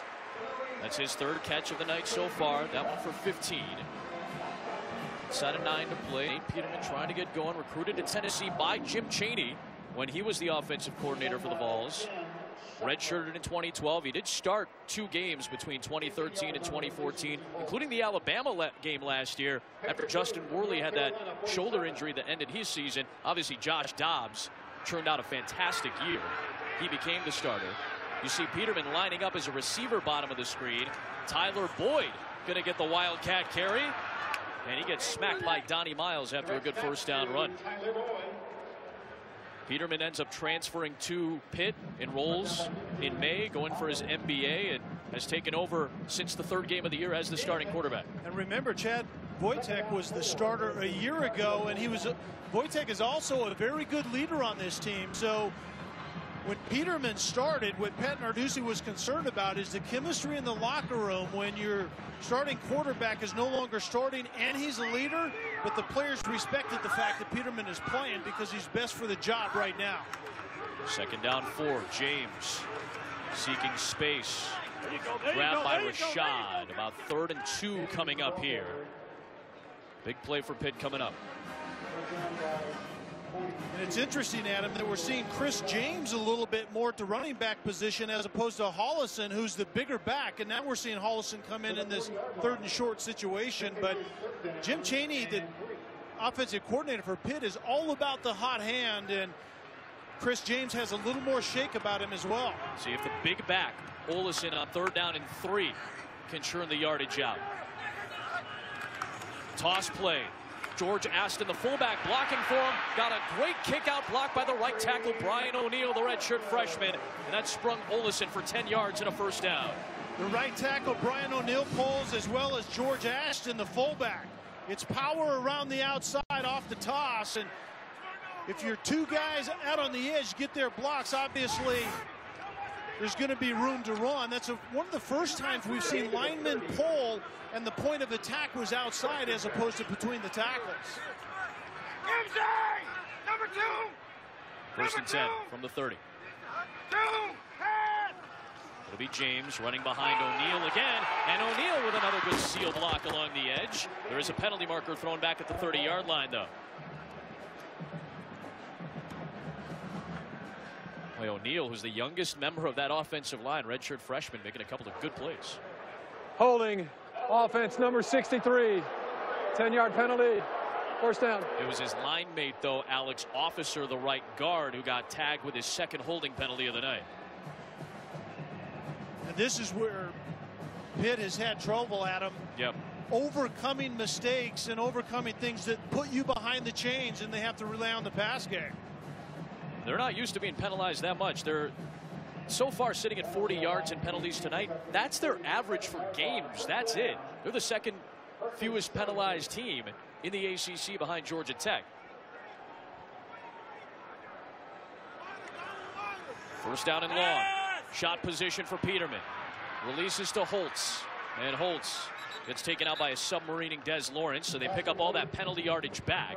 And it'll set up 2nd and 10.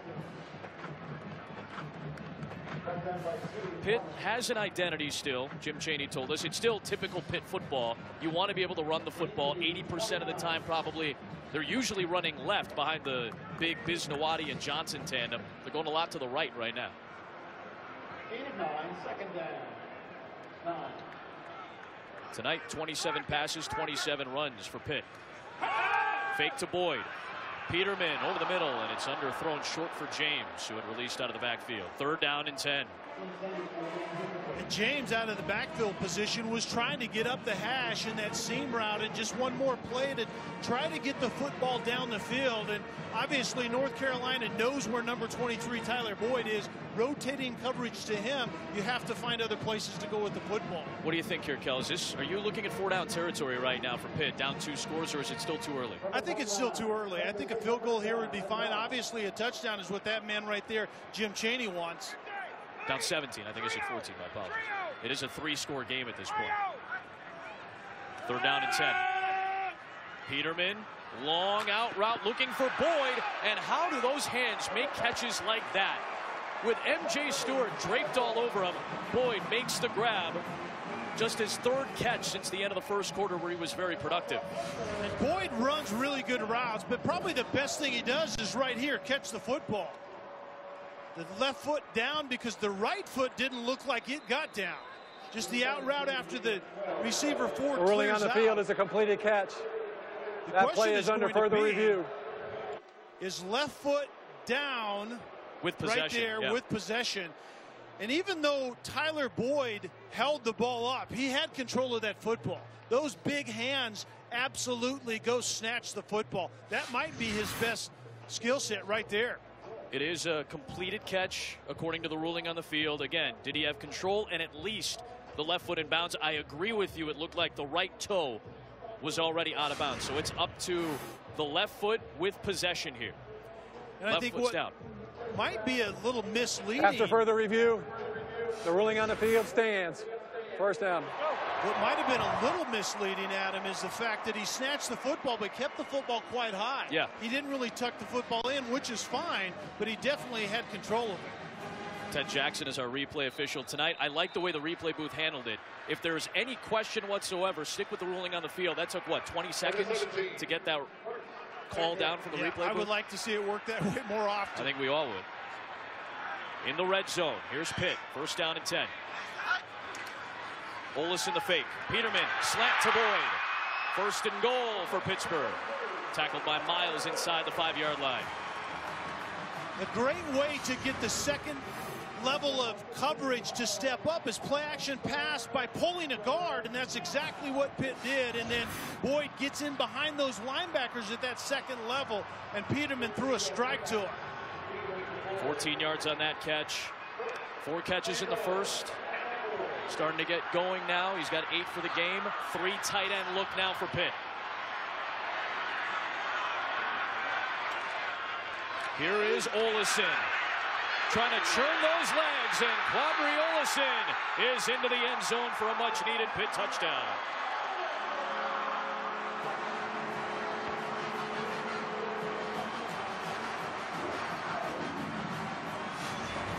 Well, this is just about how many big bodies can we get in the game and pull them all to the right side.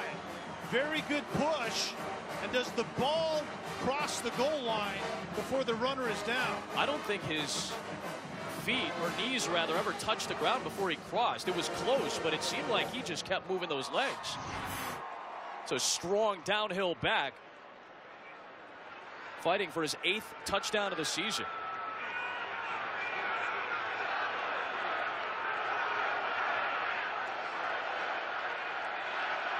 Might just be waiting for the confirmation of the touchdown. Now the crowd gets some time to get into it.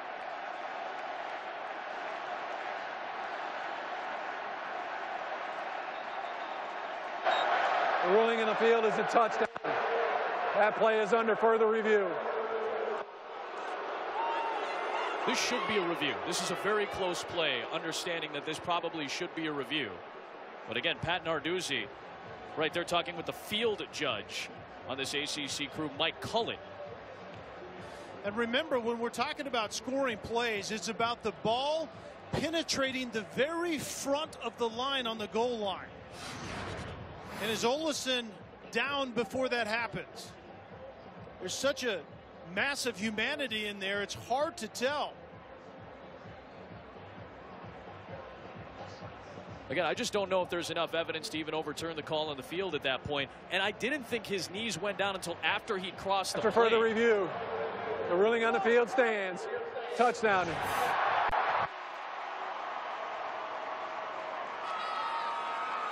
And Pat Narduzzi doesn't like the fact that it took so long, but I think that was a good use of replay. Absolutely. Even if it takes long, the important thing is to get it right, and I think they got it exactly right there. Yeah, the last 2 plays that went up to the booth, Ted Jackson and his crew have done a nice job with it at appropriate times. Blewett adds the extra point. Back down to a 10-point game as Olesen has scored a touchdown in all but 1 game. The 1 game he didn't was the loss to Iowa. ESPN College Football, brought to you by Chick-fil-A. We didn't invent the chicken, just the chicken sandwich. And Lexus and their pursuit of perfection.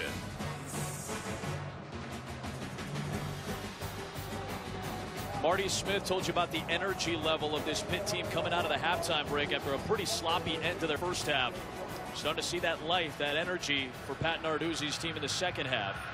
They had a fourth quarter comeback last week, a rare fourth quarter comeback a week ago. They're down by 10 past the halfway point of the third. That ball is bobbled. It's grabbed by Hughes after Logan bobbled it. He ends up taking the knee in the end zone. That ball never got out of the end zone, so that's a break for North Carolina.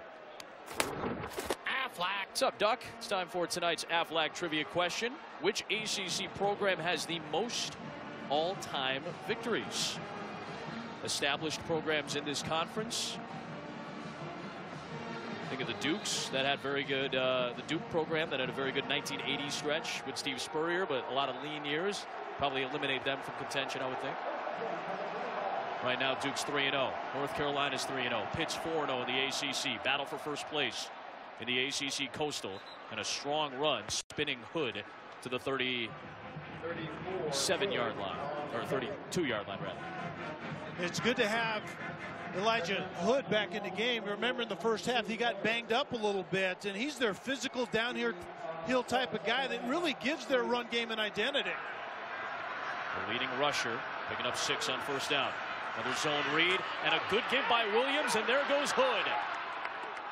Finally got chopped down by Ryan Lewis, the backup cornerback, after a 24-yard Hood run. And it was truly a zone read and a very good mesh right there. Look how long Williams rides Hood down into the middle of that line. Creates very good angles for his running back. UNC starting to turn up the pace a little bit after a couple of good plays. Hood is out after the good run. TJ Logan checks back into the backfield.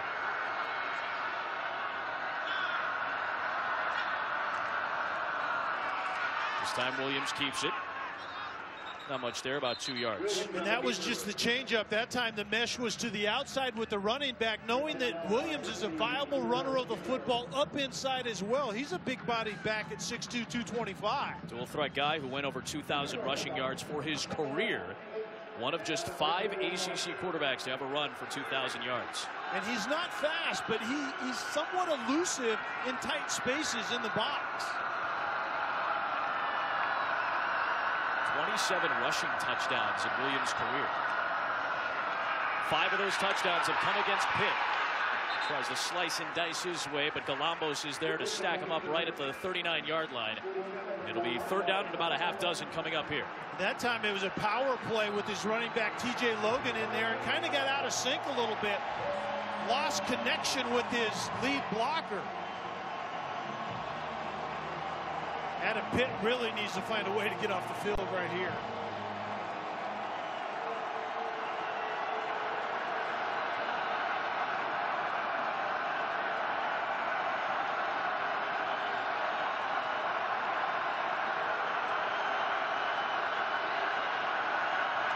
Toss play. Hood turns it up the field and lunged forward. The ball may have come out. It's loose and kicked back behind the 35-yard line, and the Tar Heels are able to recover it. And it is Brandon Fritz with his second fumble recovery of the night. The quick toss to Elijah Hood outside, and does he end up putting this ball on the ground? But I think he was short before the fumble, and that ball is definitely out. I agree. I think it was short and the ball is out. That's the third time that Elijah Hood has coughed the ball up. Absolutely. He had those issues with ball security a year ago. He seemed to be over him as a true sophomore, but he's getting a little shaky here this evening. A short field for Corbin Daly to work with. He's a good hang time punter, but he goes too deep this time. That's a rarity to see for Corbin Daly, who's been very good at keeping kicks short. Actually, it ended up being Joey Mangili. That's his first punt of the night. He's the short punter and the backup punter tonight. North Carolina's used 2 punters this season, Hunter Lent and Corbin Daly, but Mangili, who is often the holder for this team, is the number 3 punter. What has happened to just directional kicking, directional punting? I mean, is that a lost art, or what are we talking about here? Because kick that ball over to the pylon, anything better than the 20. Heinz Field back to life again.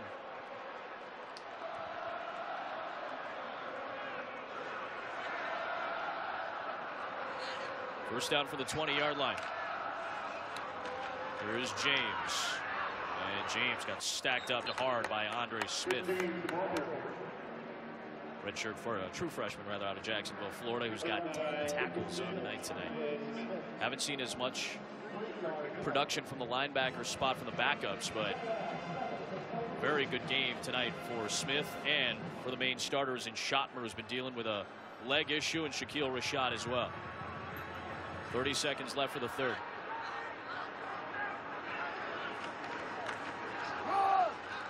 James trying to slither through, gets close to a first down.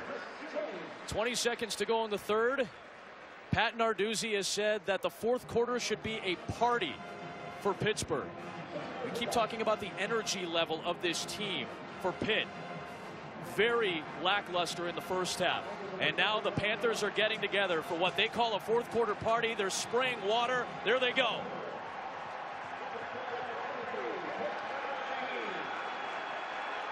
We'll tell you more about the fourth quarter party on the other side of this break. Pitt's down, and first place is on the line. The Tar Heels have the 10-point lead.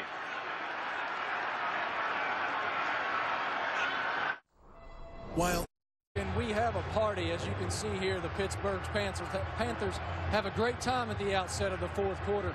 This all began at the beginning of the season. The Panthers opened against Youngstown State, and at the outset of the fourth quarter, Coach Pat Narduzzi looked around at his troops. They looked shocked, like they didn't know how to act, so he rallied them up. He told me yesterday they all had looks on their faces like they knew they were about to get chewed out, but no. He said, gentlemen, it's the start of the fourth quarter. It's a party, not a funeral. Get up and dance. Have fun. And it has become quite a party. And a big play to start this fourth quarter, Marty. 3rd and 1. It is Peterman on the sneak. Trying to churn forward, get to the 30-yard line to move the sticks. Not a lot of push right there. Just trying to lunge forward. Try to convert on 3rd down and short to start this fourth quarter. Marty was telling us about it. Pat Narduzzi was talking about it yesterday to us. That started at Michigan State in that Outback Bowl against Georgia. They had that energy, that life going before the start of that fourth quarter, a game that was one of the classic games that went to overtime in bowl history. But they could not convert. It was marked shy at the 29.5-yard line, and the punt unit comes on. And some of that energy gets sucked out of the Pitt sideline. And now Ryan Switzer, the big play punt returner, back to return. Good coverage here. He had to signal a very late fair catch with Avonte Maddox closing in on him. Good 48-yard kick by Winslow. On that last play call by Pitt, 3rd and really a long one, and they choose to go for a quarterback sneak right there. They've been running the ball fairly effectively in that tube run game, getting that big fullback pounding up in there, and Chris James. I question whether that was the right play at the right time. Quadri Olison almost looks like he wanted that ball on 3rd down and short. North Carolina has been a dominant fourth quarter team this season. 1st down and 10. Here is Elijah Hood. Great turn up the field after he stretched it out, and then he works his way to the 27-yard line. 73 points scored by the North Carolina offense, but Pitt's defense has also been very good in the second half this year.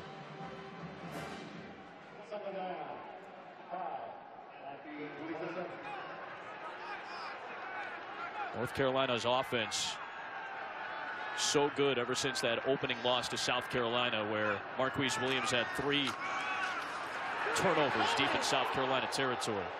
Whitehead upends Hood. It's going to be a 3rd down and short coming up here for North Carolina. There's an injured Pitt Panther on the deck, and it is Darrell Render, senior out of Cleveland, Ohio.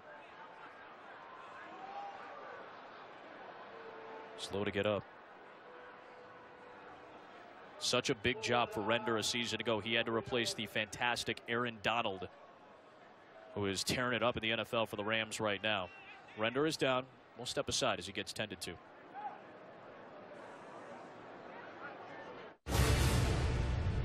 Time College Game Day hits the road. 66th different school represented. They'll be at Independence Mall in Philly for Temple and Notre Dame. Reese and the gang will have it for you starting at 9 o'clock Eastern on ESPN. Get your college football Saturday started off right with the Emmy Award-winning College Game Day. 3rd down and 2 here for North Carolina.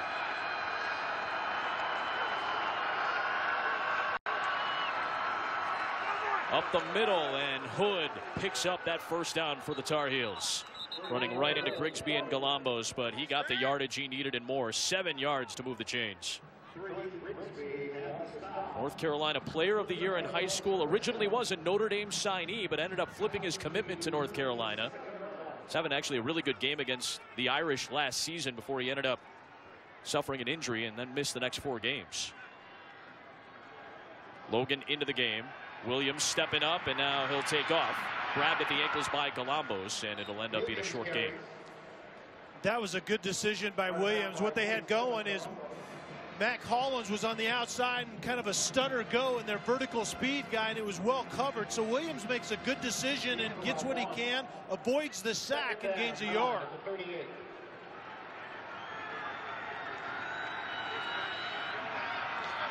Stacking 2 receivers towards the top of the formation.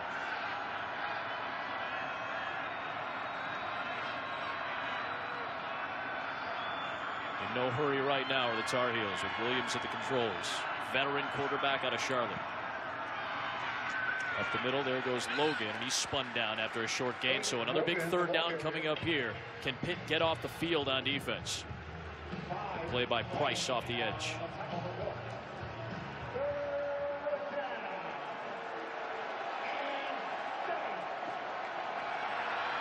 Williams to throw. Strike over the middle, and it's deflected away, incomplete.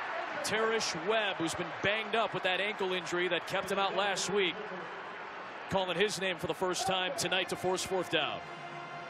Williams went to the right place, just threw a bad ball. Look how the receiver Switzer is coming inside and throw it to the front shoulder, and you have a conversion right there. Very well designed, but Williams just airmailed that one.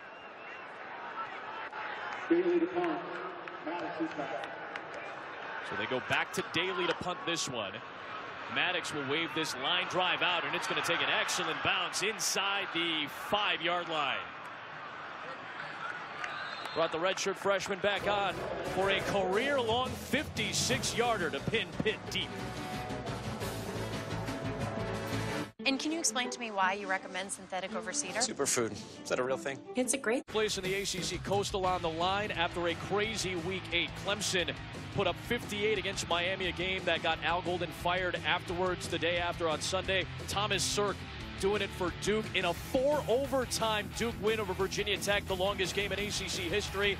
And then the miracle on Techwood Drive. Lance Austin, despite his teammates telling him, go down, ends up running it all the way back to upset previously unbeaten number 9 Florida State.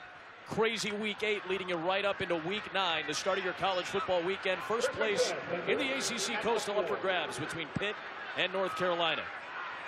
Long field after the outstanding punt by Corbin Daly. And there goes Chris James trying to squeeze forward for some cushion yardage. Hey, Doc. Aflac. Which ACC program has the most all-time victories? Our Aflac trivia question. And because Georgia Tech won and Virginia Tech lost, the 2 teams now tied. There you go, right there. At a Ruthian number at 7-14, Georgia Tech and Virginia Tech. See, when we first showed that, you were talking about Duke. You were trying to lead people down the wrong path right there. I could see that coming. Can't fool you, man. Can't fool you. 2nd down 6. James got a good lead block that time from Jamar Parrish, and he got across the 15, got the first down to the 17-yard line. Sam Smiley finally there on the stop after an 8-yard run. What type of drive do you want to see from Pitt right now to get a point, get some points? I think a typical Pitt drive, but they need to finish. Grind it out. Just like they're running the football, backed up situation. They have their big fullback. In this case, it's Parrish in there. But grind it out, but they got to get in the end zone. You know, that's the bottom line for them. They've been able to possess the football. Yeah. They just have not been able to finish. They've had the ball for half an hour. 10 more minutes, but down 10 points. Fake the pitch to James. Pressure coming on Peterman, who runs out of time in real estate. Got chased towards the sideline by Mikey Bart, the junior out of Georgia. And see, Adam, that's exactly where Pitt has issues. You know, they ran the ball successfully on a couple of drives, and then they play action pass and they get pressure on the quarterback. But the bottom line is nobody was open down the field. North Carolina is getting after Tyler Boyd, and nobody else is creating any space. Aston in as a fullback in the I. Boyd was in the slot. Peterman. Under pressure, Thomason chasing, and a dangerous floating pass that nearly got picked by M.J. Stewart. J.P. Holtz in the area, and it brings up 3rd down and 10. And Kelly, you were talking about it on 1st down, on 2nd down. This is where you miss the ACC Offensive Player of the Year, torn MCL in the opener against Youngstown State. You could run with this guy in any down and distance, and he could get yardage for you. Yeah, James Conner was simply that additional explosive player on the field for this team that they don't have right now. It's Tyler Boyd providing that, and they really haven't found it anywhere else outside of James Conner. And a decent job on 3rd down tonight. North Carolina bringing just 4, and a leaping catch by Boyd, but a yard shy right in front of M.J. Stewart. 4th down coming up now. Inside at 10 to play, down 2 scores. Kind of deep in your own territory for a 4th down play. Yeah, I think this needs to be a punt. You're exactly right. And M.J. Stewart does a nice job of letting Boyd run the route, but short of the line to gain, and then make a sure tackle. That is great defensive coverage on the back end for North Carolina. And there is Switzer again. 2nd in the conference behind Braylon Cherry of North Carolina State. Yes! It's a fake punt. Fake punt for the 2nd consecutive week, and it's in the hands of the same man. Matt Galambos, the linebacker, one of the up men, trying to charge ahead forward. 2nd consecutive week that Pitt runs a fake punt. They did it against Syracuse in the 4th quarter last week. And very well disguised. The punt team goes right out there, and it's snapped to the up back.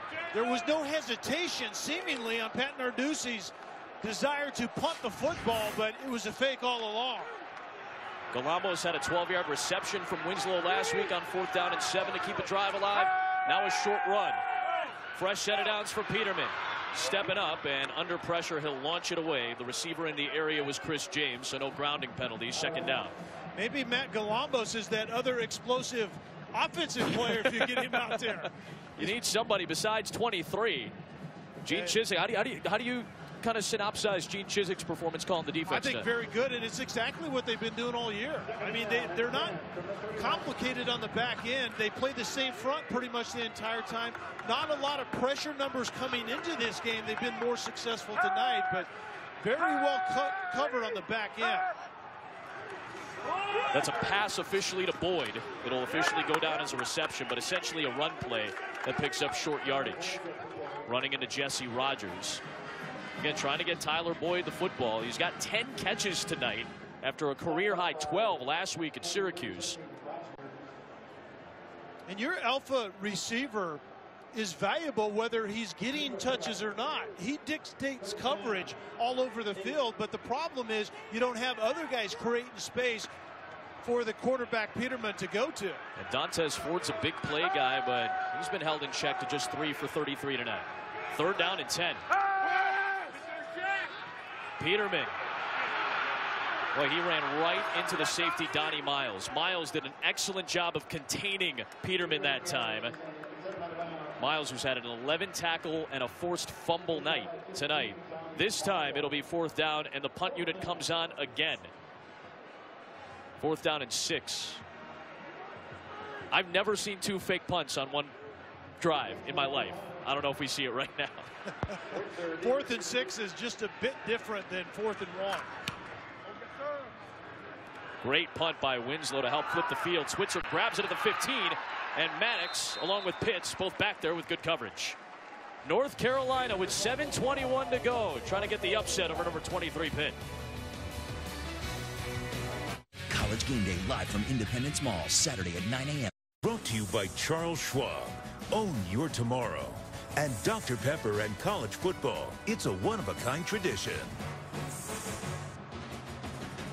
I'm not sure who Gray's Sports Almanac had winning this game tonight on October the 29th, 2015. It was Back to the Future Day 8 days ago, October 21st. Williams and the Tar Heels trying to move downfield, and there's Ryan Switzer.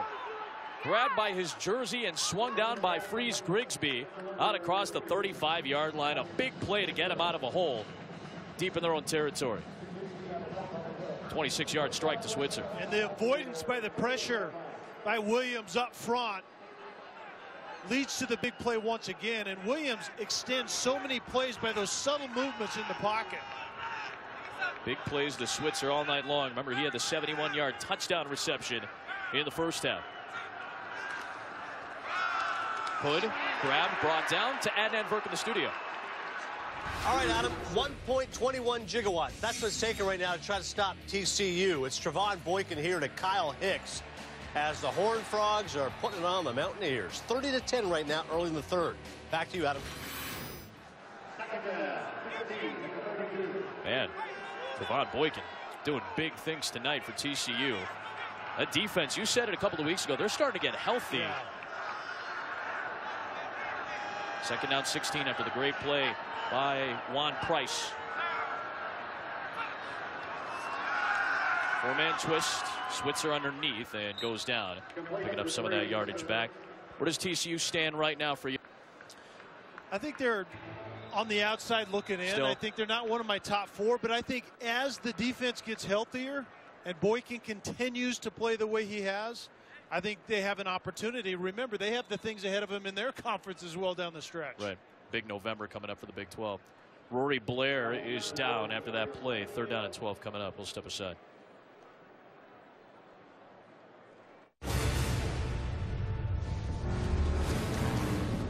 ESPN. North Carolina ball, third down and 12 at their own 36-yard line. Trying to convert, up by 10 with less than 6 to play. Oregon, Arizona State to close out our doubleheader later on tonight from Tempe. Four-man rush. Williams flushed out of the pocket, being chased. Lobs it upfield, and somehow it is caught by Kendrick Singleton. First down, North Carolina. And Williams' athleticism once again keeping the play alive, and Singleton makes eye contact with his quarterback and then makes a play on the football.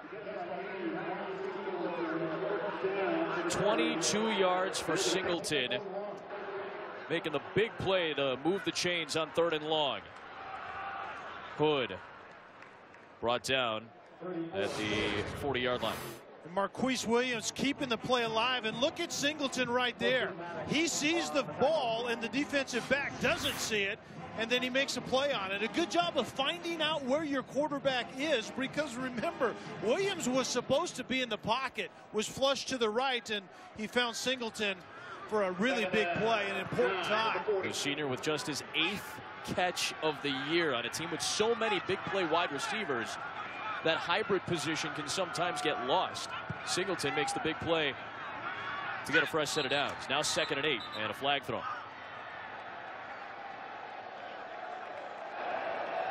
Snap infraction. Offense. 5-yard penalty. Second down.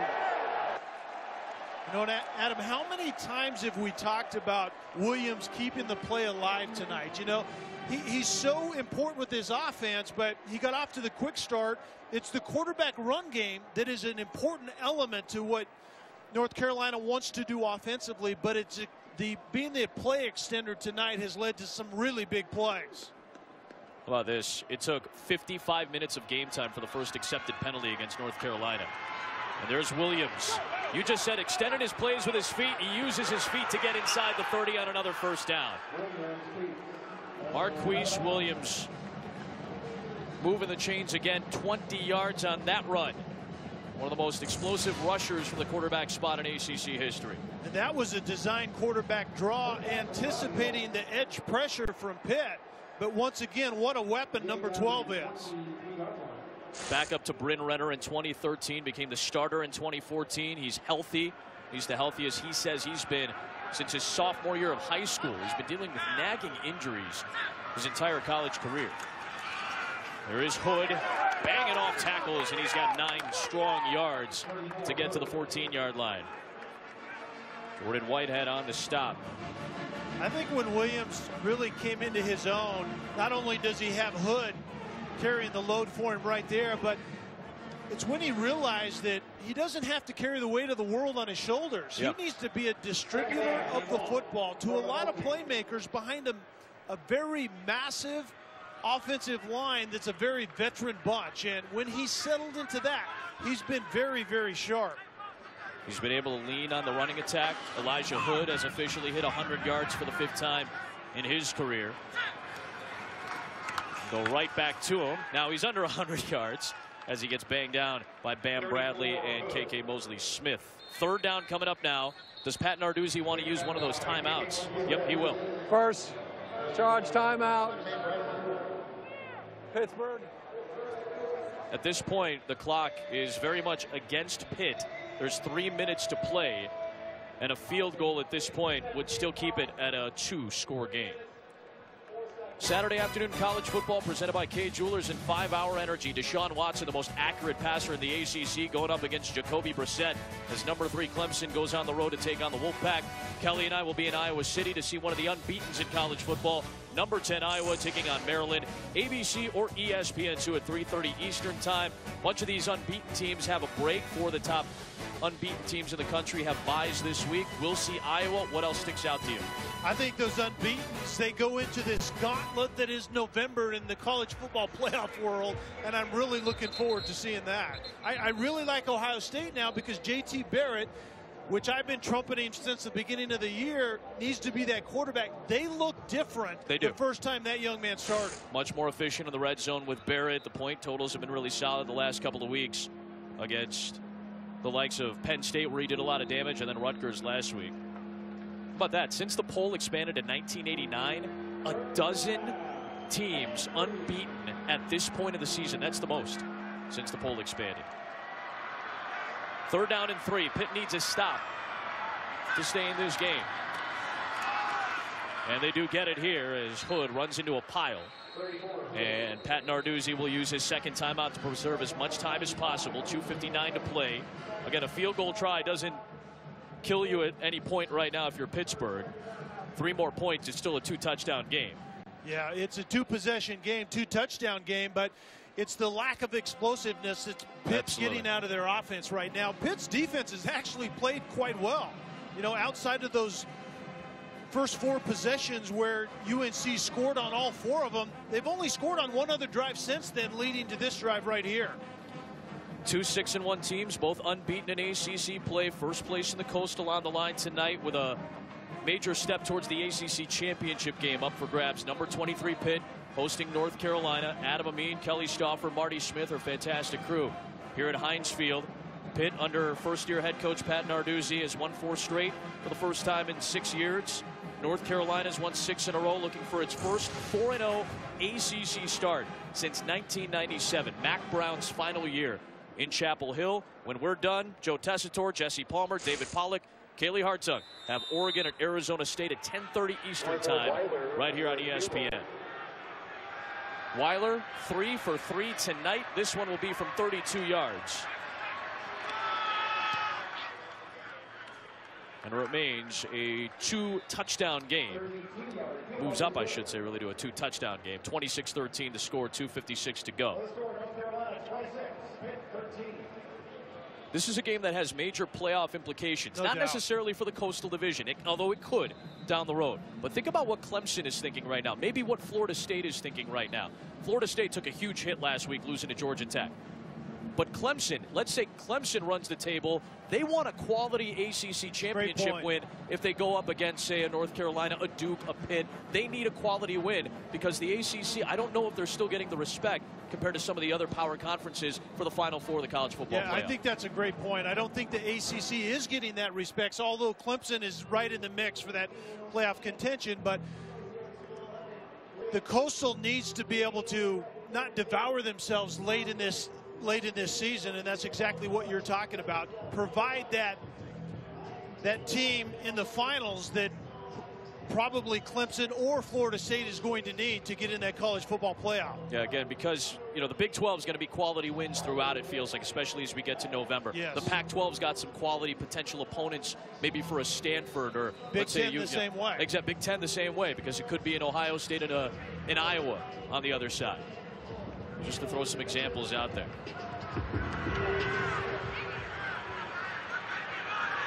Maddox will save the time and take it out to the 25-yard line. Well, we mentioned we've got Oregon, Arizona State tonight. When that's done, Sports Center at night. Complete post-game wrap from Dolphins Patriots. It's all Patriots, by the way. Pitt fans will appreciate that Deion Lewis did play and is having a really good game tonight. Plus highlights from night 3 of the NBA season. We'll preview game 3 of the World Series as well. Sports Center at night on ESPN, and watch ESPN after Oregon, Arizona State. So here comes Pitt. Can Boyd get going? Can Dantes Ford do something? They need 2 touchdowns in a 3-minute stretch. That's a tall task for this particular Pitt offense. Meanwhile, North Carolina has brought the heat tonight. That's 5 sacks for the Tar Heels, and this time it's Rodgers off the edge with his first sack of the year after leading the team with 5.5 last year.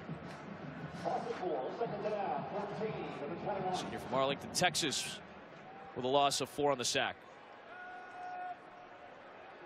Peterman stepping up downfield. There's Ford inside the 50-yard line. First time that Ford's had a big play this evening. 2:25 to play. Tyler Boyd was outside, and Ford ends up making a play over the middle. The safety went over to stay on top of Boyd, and Ford found the void right down the hash. 33 yards, their biggest play of the night. 1st and 10 inside of Tar Heel territory. Released out to James. He'll step out of bounds with 2:12 to play. 2nd down coming up. Really the first explosive play for Pitt tonight, that 33-yarder to Ford. Yeah, outside of Peterman's 24-yard run earlier in the game, that's right. Basically been it. This is what they miss without James Conner. Again, the clock is still moving. When you get out of bounds before the 2-minute mark, the clock is still going to continue to move, and Dantes Ford is getting yelled at right now by Pat Narduzzi because of it.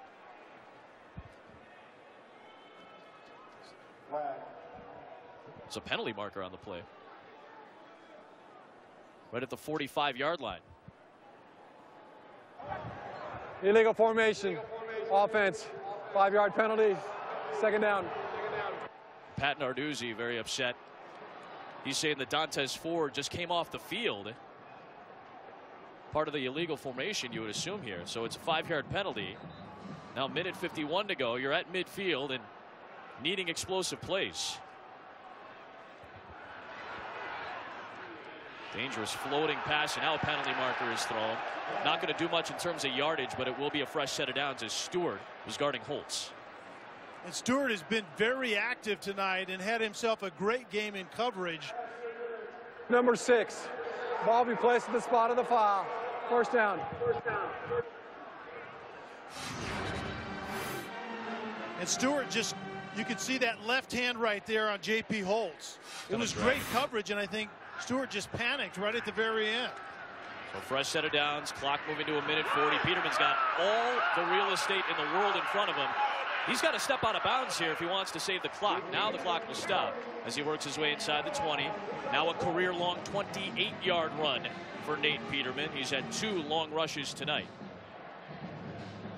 They still have 1 timeout with which to work. They need a touchdown on this drive. They need 2 of them, as a matter of fact, to get back in this game.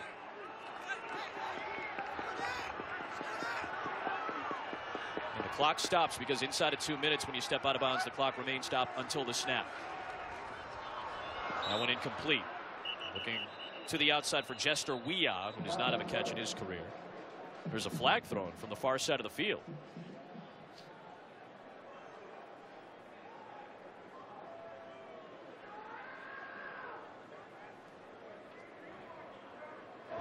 There is no foul for illegal formation. We'll pick that flag up. And Pat Narduzzi cannot be pleased with some of these flags that are thrown. Not necessarily because that one got picked up, but some illegal formation stuff. That's sloppiness more than anything else. And he's a buttoned-up coach. 2nd down 10 to the end zone, and a great pass breakup by Des Lawrence. They were looking for Ford. That's the 3rd breakup of the night for Des Lawrence. And Ford running the vertical and under pressure gets complete. And now another penalty marker is thrown as Holtz was being covered by the linebacker Shaquille Rashad. Now another flag got thrown late Pass interference. As well. Defense, number 42.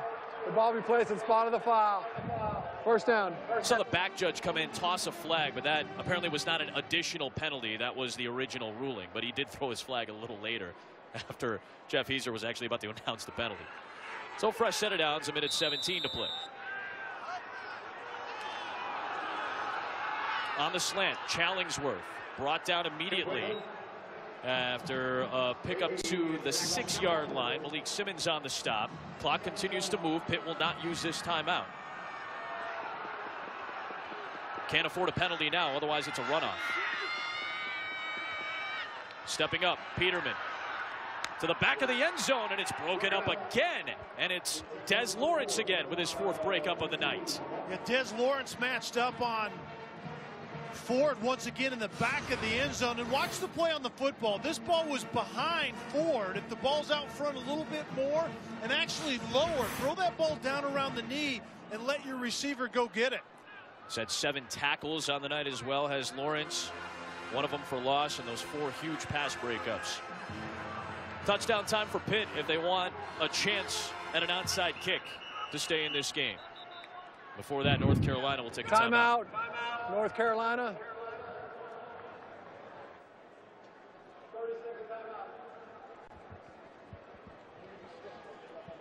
52 seconds to play here in the 4th. Don't forget Oregon, Arizona State from Tempe later on tonight to close out our doubleheader. Adam Amin, Kelly Stauffer, Marty Smith with us as well. Game with big playoff implications for the ACC in general, not necessarily just the Coastal. First place in the Coastal up for grabs.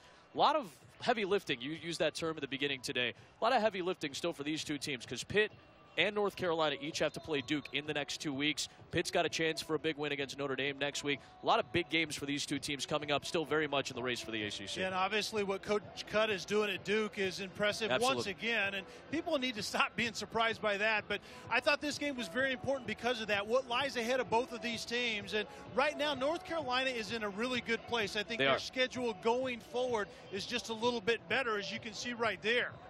They have Virginia Tech and North Carolina State on the road, but they get Duke and Miami at home. And they're favorites, according to the FPI, in all 4 of their remaining games coming up.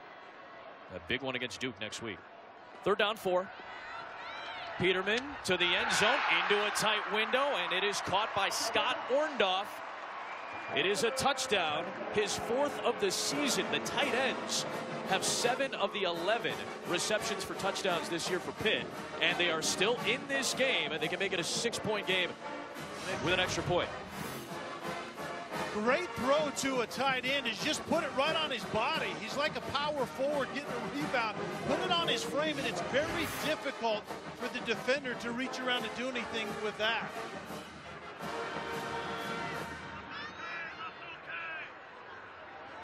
Extra point. And it is off the upright, and it is no good. Chris Blewett, for the first time this year, misses a point after touchdown. Now, again, it's still a 7-point game, so it's still a touchdown and extra point game. But had he made this and Pitt gets the ball back, then a touchdown and an extra point wins it for him. That's why this point is somewhat crucial right now, but it's not a killer. Yeah, Blewett just pushed that from the beginning.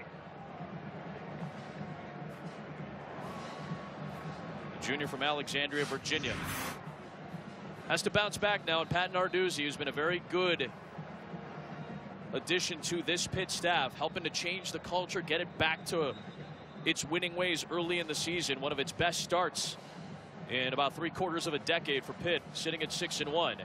But Pat Narduzzi said, we're going to find out if we're for real this weekend in this game.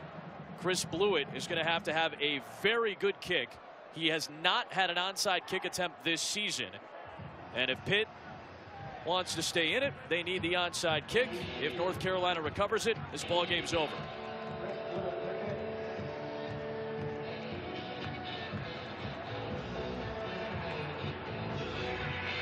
Hands unit is out there for Pitt.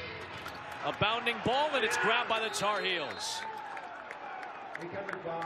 Quinshad Davis, how appropriate. The guy who's caught more balls than anybody in North Carolina history, broke Hakeem Nicks' record tonight, is right there to scoop it up for the Heels. And Blewett had this ball bouncing like you like to see, but Quinshad Davis does a very good job of catching it in the right bounce. It's like fielding it as an infielder, and you want to catch it at the right time, and Davis does that. Starting off your college football weekend, it'll end on Saturday Night Football, presented by Walmart on ABC. Number 9 Notre Dame. They've got playoff aspirations, taking on unbeaten Temple. Number 21 and unbeaten at 7-0 for the first time ever. That comes your way Saturday night on ABC and watch ESPN. So Davis recovers it. Heels put it away.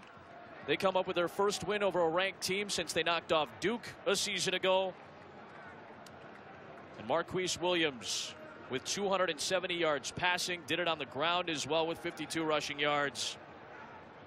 The Pitt Panthers will fall for the first time in conference play. And with this knee, first place in the Coastal Division in the ACC belongs to North Carolina.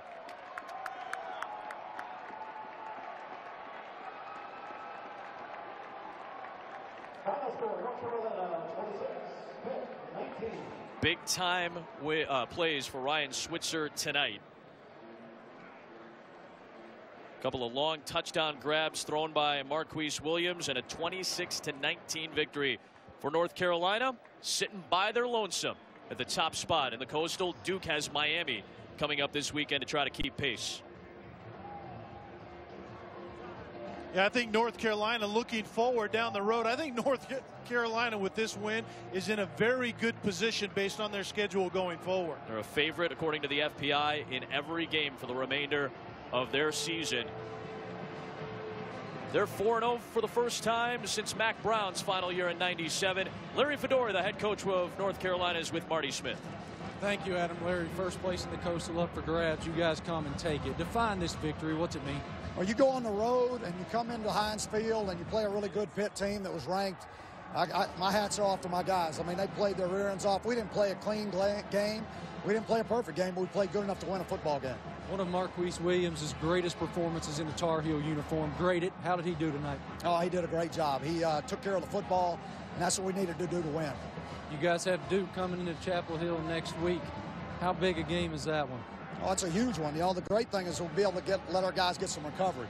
Tough playing on a Thursday night, you know, after a tough battle on last Saturday. So it'll be nice for our guys to recover, and we'll be ready for it. Congratulations. Enjoy this one, bud. Thank you. Adam. Marty, thanks very much.